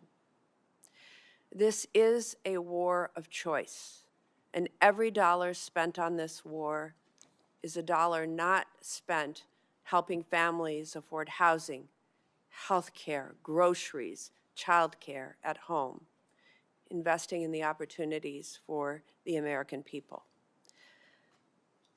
First, I want to express my condolences and my respect for the 17 American service members killed in this war since February, including 3 over the past few days. Their lives are the price this country has paid for this war. The deadliest day for U.S. forces was on March 1st, when an Iranian drone struck an Army facility at Port Shuaibah, Kuwait, killing 6 soldiers and injuring more than 30 others, including soldiers from Wisconsin. Soldiers from the unit stationed at Port Shuaibah told reporters that the facility did not have adequate air defense capabilities. These soldiers and their families believed they were sent into harm's way without the defenses they needed. Secretary Hegseth, what would you say to those soldiers and their families? First of all, that we honor and recognize their sacrifice and what they've given. I've been in touch with at least one of those families on a regular basis and understand the pain of losing a loved one is unfathomable, which is why we greeted them at Dover, and we'll greet those again tomorrow. I would say in talking to Admiral Cooper, the CENTCOM commander, before all of this was undertaken, maximizing defensive capabilities, mostly by moving as many people as possible off the X, which we did in historic fashion, moving almost 90% of Americans in theaters off of where they could be a target, first of all. So Bunkers that they would move into, early warning. On Fort Shuaibah, and I Ultimately, will quote from the Washington Post article of July 12th. Shuaibah, this is a quote, Shuaibah did not have any of the systems that would take down the one-way attack Shahed drones, and initial security assessments found that the base was not adequately protected, end quote. Soldiers at Port Shuaibah have also been quoted in news reports saying that requests for additional medical and drone defense systems were denied prior to the conflict with Iran beginning. Why were those requests denied, Secretary Hegseth? I would confer with Admiral Cooper, but it's not a single drone or defense request denied at any level that I'm aware of. We did everything we could to move heaven and earth in every single location to protect every single American we possibly could. An article from July 12th, Washington Post also quoted a soldier saying that the unit's request for an Eagles drone defense system was denied because of lack of assets. That's an end quote. U.S. Army Central has conducted an investigation into that attack. Do you commit to releasing the findings of that investigation publicly, yes or no? We'll get you the status of that. I would argue if it was a resource constraint, that's precisely why we're having this hearing today, to speed up systems to the battlefield, to warfighters as fast as humanly possible. It's been too slow in the past. It needs to be faster. The reforms we're undertaking will do the findings that. of that investigation publicly, yes or no? I will work with Admiral Cooper to make sure it's handled properly. Yes, Senator. Thank you. Secretary Hegseth, I traveled to Walter Reed Military Hospital and met with soldiers who were injured in that attack. What they told me confirmed what other soldiers have said publicly, that most of these soldiers injured in the attack did not receive proper medical care in Kuwait, in Germany, or during their initial days back in the U.S.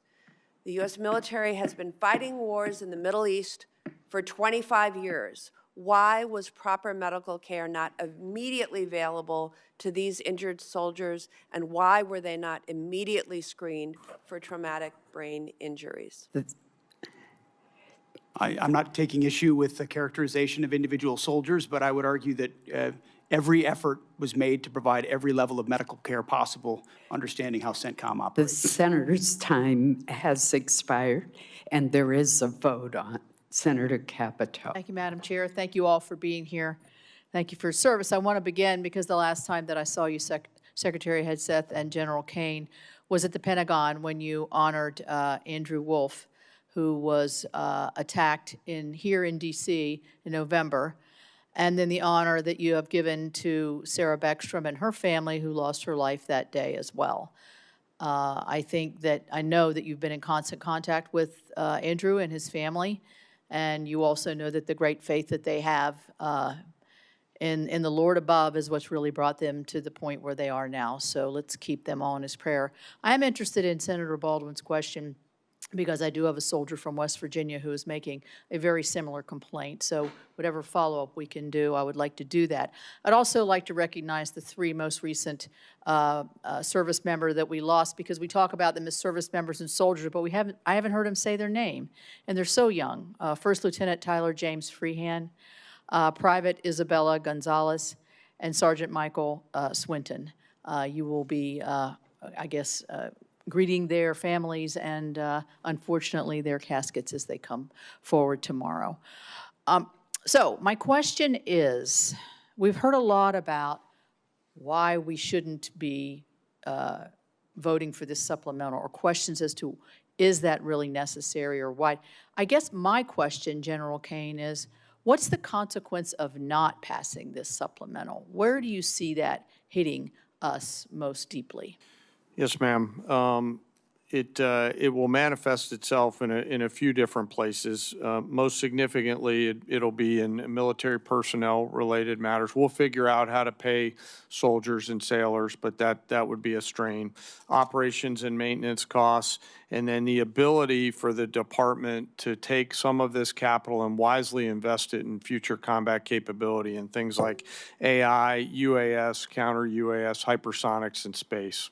So not only would it hit us today, but it could hit us tomorrow as well. Yes, ma'am. I actually view this as forward-looking. As we look at the future picture and the various risks that we're facing, the supplemental and the budget, frankly, help to ensure that we are properly arming the joint force for the myriad of potential contingencies that we face in the future. Thank you. So as we look at one of the, I think, best successes under your all's leadership at the Department of War has been the fulfillment of the recruitment in every branch. I remember last year, I think, or maybe the year before, only the Marines could brag that they had made their records, and now I think that the other branches you're far exceeding what has previously done. So that tells me that American young men and women want to serve their country. They want to be safe. They want to do the right thing. So how does not funding them, and if they think that their salaries may be short, or we're going to have a continuing resolution, or we're going to shut down the government, how can this chill what has been one of the greatest successes, I think, in terms of not just today's force, but the force of the future? And Mr. Secretary, I'd ask you to answer that question. Well, in a brass tax sense, this $1.5 trillion budget in its totality sees a 7% pay raise for junior enlisted, 6% for your NCOs and junior officers, and 5% for senior officers. So it's significant reflection of the value we place on top of the other increases that Congress has provided them. If we were to have to, and we're going to do right by the troops, we're going to make sure they get paid, but it's going to put strains on training and readiness and all the other aspects of O&M over time, which makes its way down to the unit level. When you're saying we're focused on training and readiness and lethality, but we have to cut back on training because Congress can't get the money we need to the department, that's discouraging at every single level. And when young men and women join this War Department, we want them moving immediately into the training pipeline at the highest possible level with the best possible equipment. And they've seen that thus far, and that's led to historic recruiting momentum. We need to keep that momentum going. Yeah, and I would say that it could have the reverse effect. If this is troubled waters here and lack of confidence, which we see on the other side of the aisle there, and questions that I think wouldn't be asked if it were not of a political nature, we're going to chill our recruiting efforts here for our young people as they look forward to serving their country and becoming that patriot they want to be. You're right. Or return to the valley under the Biden administration, where not only did they not meet the goals, but they had to lower the goals and then didn't meet the lowered goals. And then now we don't have the readiness we need as a force. Thank you very much. Thank you all very much. Thank you, Secretary of Agriculture. I'll get to you another time. Thank you. Senator Murphy.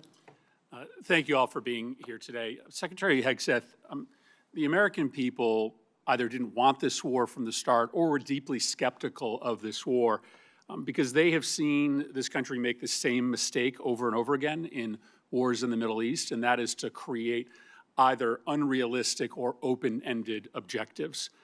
You said in March that the United States was, quote, on plan to defeat, destroy, and disable all of Iran's meaningful military capabilities at a pace that the world has never seen before.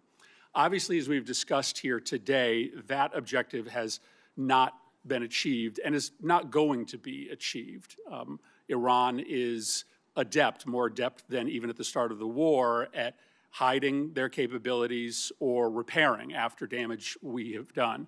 There's an open report that when it comes to their missile sites along the Strait of Hormuz, 30 of 33 are still operational. I wouldn't believe all the open reports, Senator.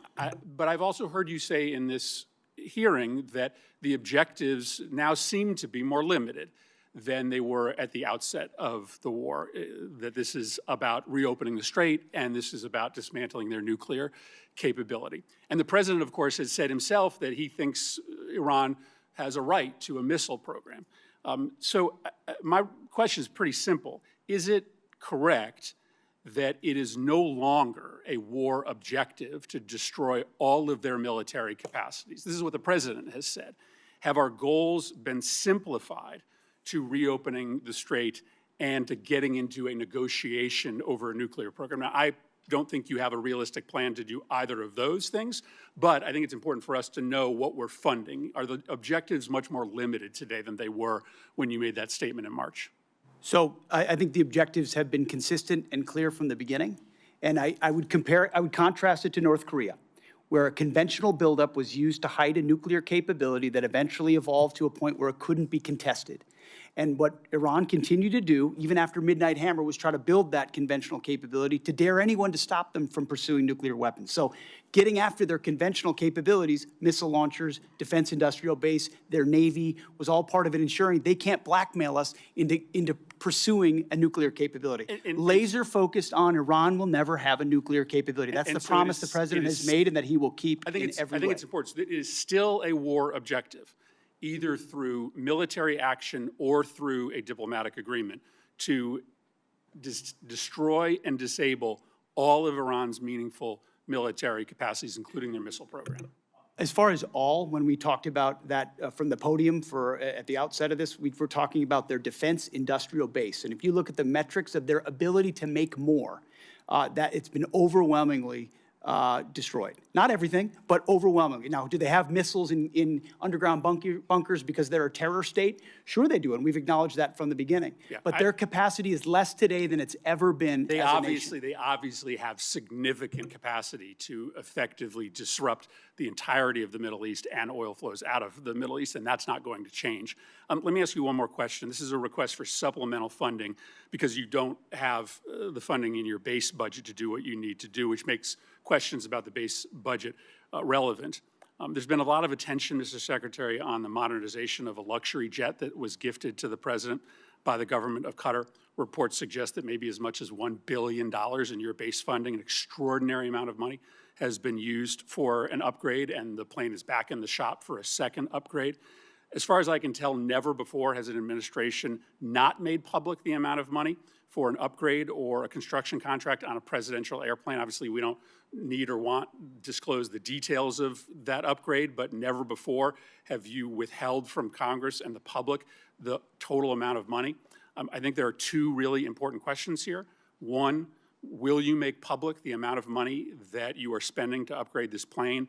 And two, can you commit to this Congress and this committee that the president isn't going to take this plane with him when he leaves office? The only thing more insulting to the taxpayers of spending money on a jet they don't need would be for the president to take it with him, to take it out of our military inventory when he leaves office. Say the Air Force has done an incredible job making that a capable jet that ultimately, but its capabilities and investment are classified and shouldn't be talked about in That's public not what I'm setting, asking. considering Will the you make security of the amount President of the money? United States. Will you disclose the amount of money publicly? I would imagine as part of the regular budget process, that's something that we would look at. And will you commit that the president will not take But you have this to look jet? at the classification level of certain things that are not devolved for reasons of national security. Will you commit that the president will not take this jet with him out of federal inventory when he leaves office?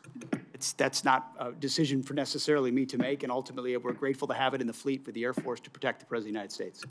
That's a deeply Senator unsatisfactory Peters. answer to the American public. Senator Peters. Thank you, Mr. Chairman. Folks, welcome to the hearing today. I apologize. Is Senator Ossoff still here? Oh. I'm sorry. I went out of order. Senator Ossoff. I'll yield my time to Senator Ossoff. Thank you. Thank you, Madam Chair, and thank you all for your testimony. And General Caine, let me just begin by expressing on behalf of all Georgians our immense gratitude and admiration for the service members who are making tremendous sacrifices and conducting themselves with extraordinary selflessness and professionalism on behalf of the United States and our state's unified condolences and grief for the families of the 4 killed in action and our hope for a swift recovery for the nearly 100 wounded over the last 2 weeks. And thank you to you for your service to the nation. Mr. Hegseth, you're requesting roughly $68 billion for the department through this supplemental, correct? 67, yes. And yesterday, your department stated publicly, quote, U.S. forces struck Iranian military command centers, maritime capabilities, missile and drone launch sites, and air defense systems to degrade Iran's ability to continue attacking commercial vessels. That was a press release from your department. Is that a broadly accurate characterization of ongoing operations? That sounds broadly accurate, yes. On day 14 of this conflict, Mr. Secretary, day 14, nearly 5 months ago, you stated that Iran's military had been, quote, destroyed and, quote, made combat ineffective. That was on day 14 of the war. Was that an accurate statement? They didn't have a Navy any longer. It was completely sunk. Their missiles were buried underneath a lot of their underground facilities, and their defense industrial base has been almost completely destroyed. So as far as a military assessment of Iran's capabilities, it didn't mean by any stretch of the imagination absolute zero, but their capabilities Mr. Secretary, at the lowest level you they've been in a stated very that long time. on day 14 of this conflict, in the second week of the conflict, you stated that Iran's military had been, quote, destroyed and, quote, made combat ineffective. Was that an accurate statement? Yes or no? Iran's ability to challenge the United States of America at the level at which we're capable of. That's not what I asked you, Mr. Secretary. You said on day 14, Iran's military had been, quote, destroyed and, quote, made combat ineffective. Yes or no? Was that an accurate statement? What the American military has Will you done answer to the the question? Iranian military is a historic military Will you defeat, answer the and question they're under ineffective oath? in that context. 3 weeks later, you declared victory. That was now nearly 4 months ago. 3 weeks after you'd already said Iran's military was destroyed and combat ineffective, you said, quote, Operation Epic Fury was a historic and overwhelming victory. You said Iran's military had been rendered, quote, combat ineffective for years to come. and you stated we had, quote, achieved every single objective. Were those accurate statements? It certainly was, on behalf of the men and women in uniform, a historic military victory over Iran. Had There are Iran's other- military been rendered, quote, combat ineffective for years to come? That was They a had statement that you made 160 4 months ago. They had 160 naval vessels You need in to the answer Blue the Water questions, Navy, Mr. and they're gone. Secretary. Their You Air said- Force you is said 4 months completely ago- combat you ineffective, and said they don't 4 have a months defense ago- industrial base. Excuse So me, Mr. describe to me a Secretary. country that doesn't have an Air Force, a Navy, or a defense industrial base, and Mr. I will describe to Secretary- you a country that does not have an effective Mr. military. Secretary, you It stated- can lob missiles. got Mr. it. Secretary, you stated missiles, 4 but it's months not a ago combat that effective Iran's military. military had been rendered, quote, combat ineffective for years to come.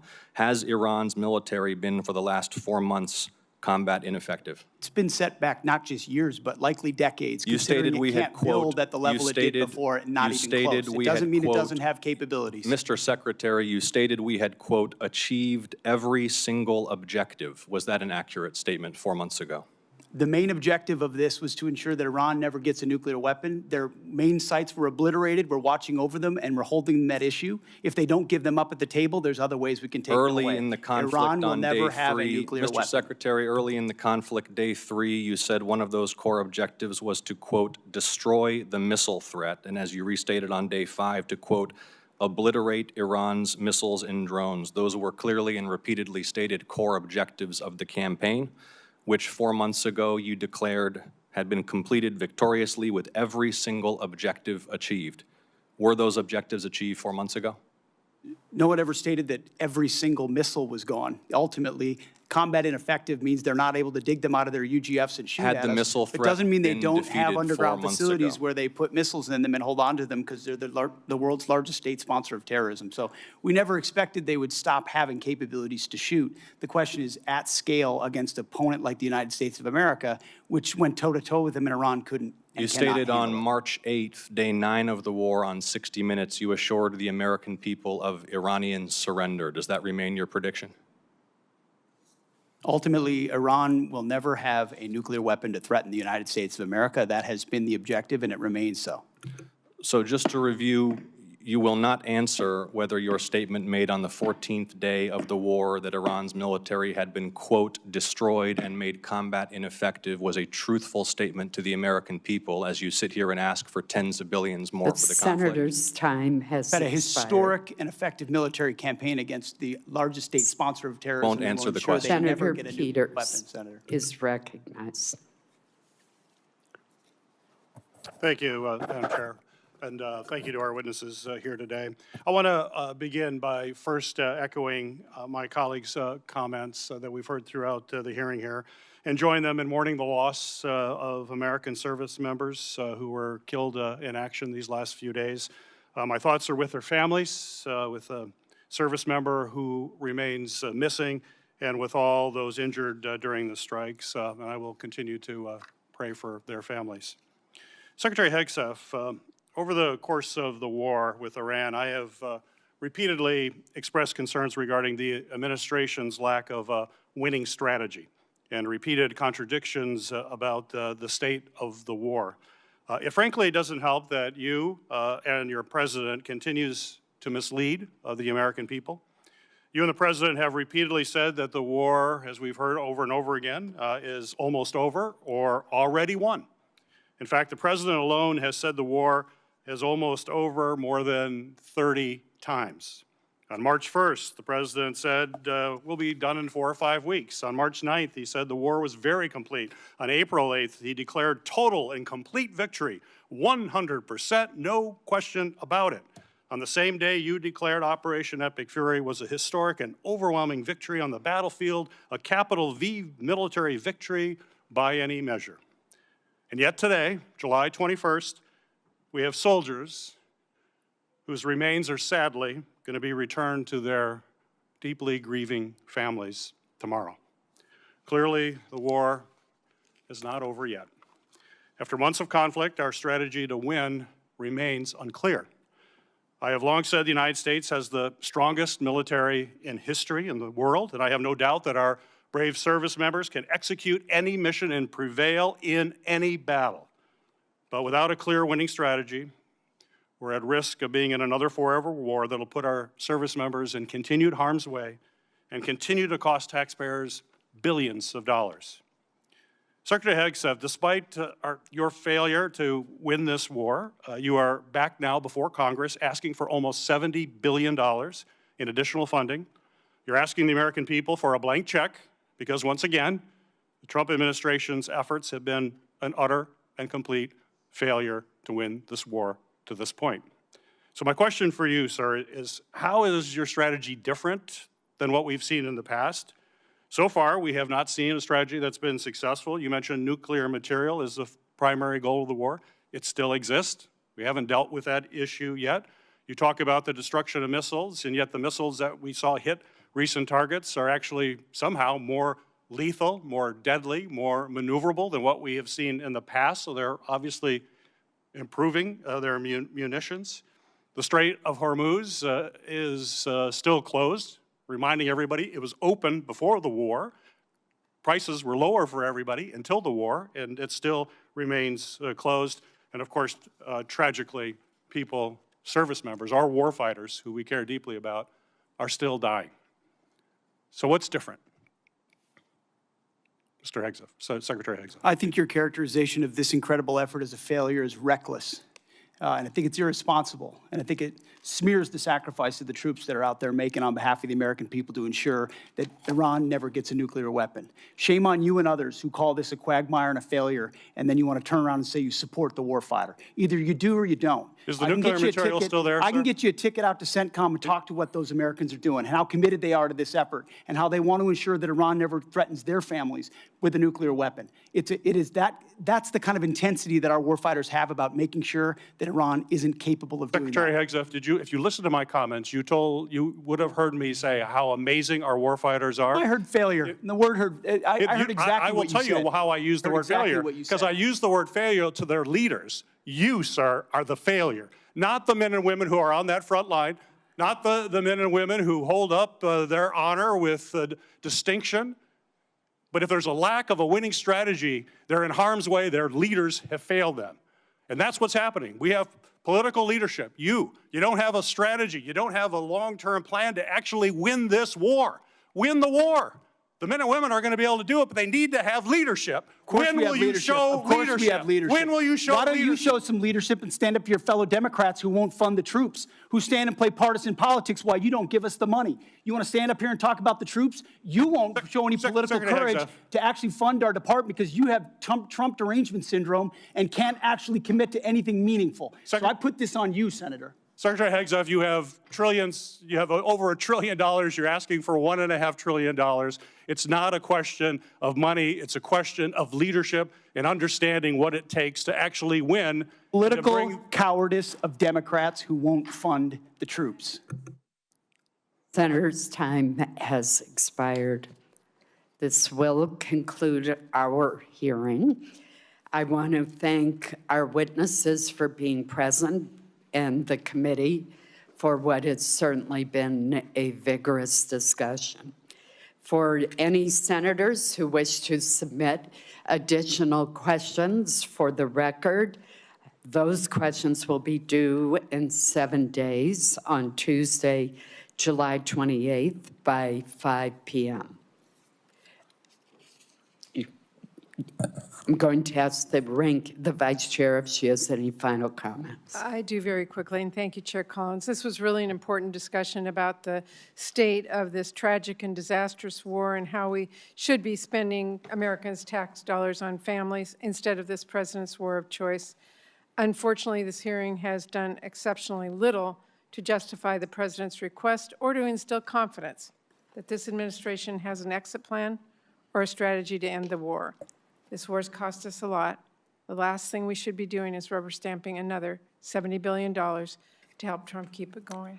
Thank you, Madam Chair. Well, Vice Chair Murray, I'm compelled to respond to your comments by pointing out that it is the duty of this committee to have a hearing when we have this kind of supplemental request. And I do appreciate the I think hearing. that your comments was not appropriate. This hearing is now adjourned. Thank you.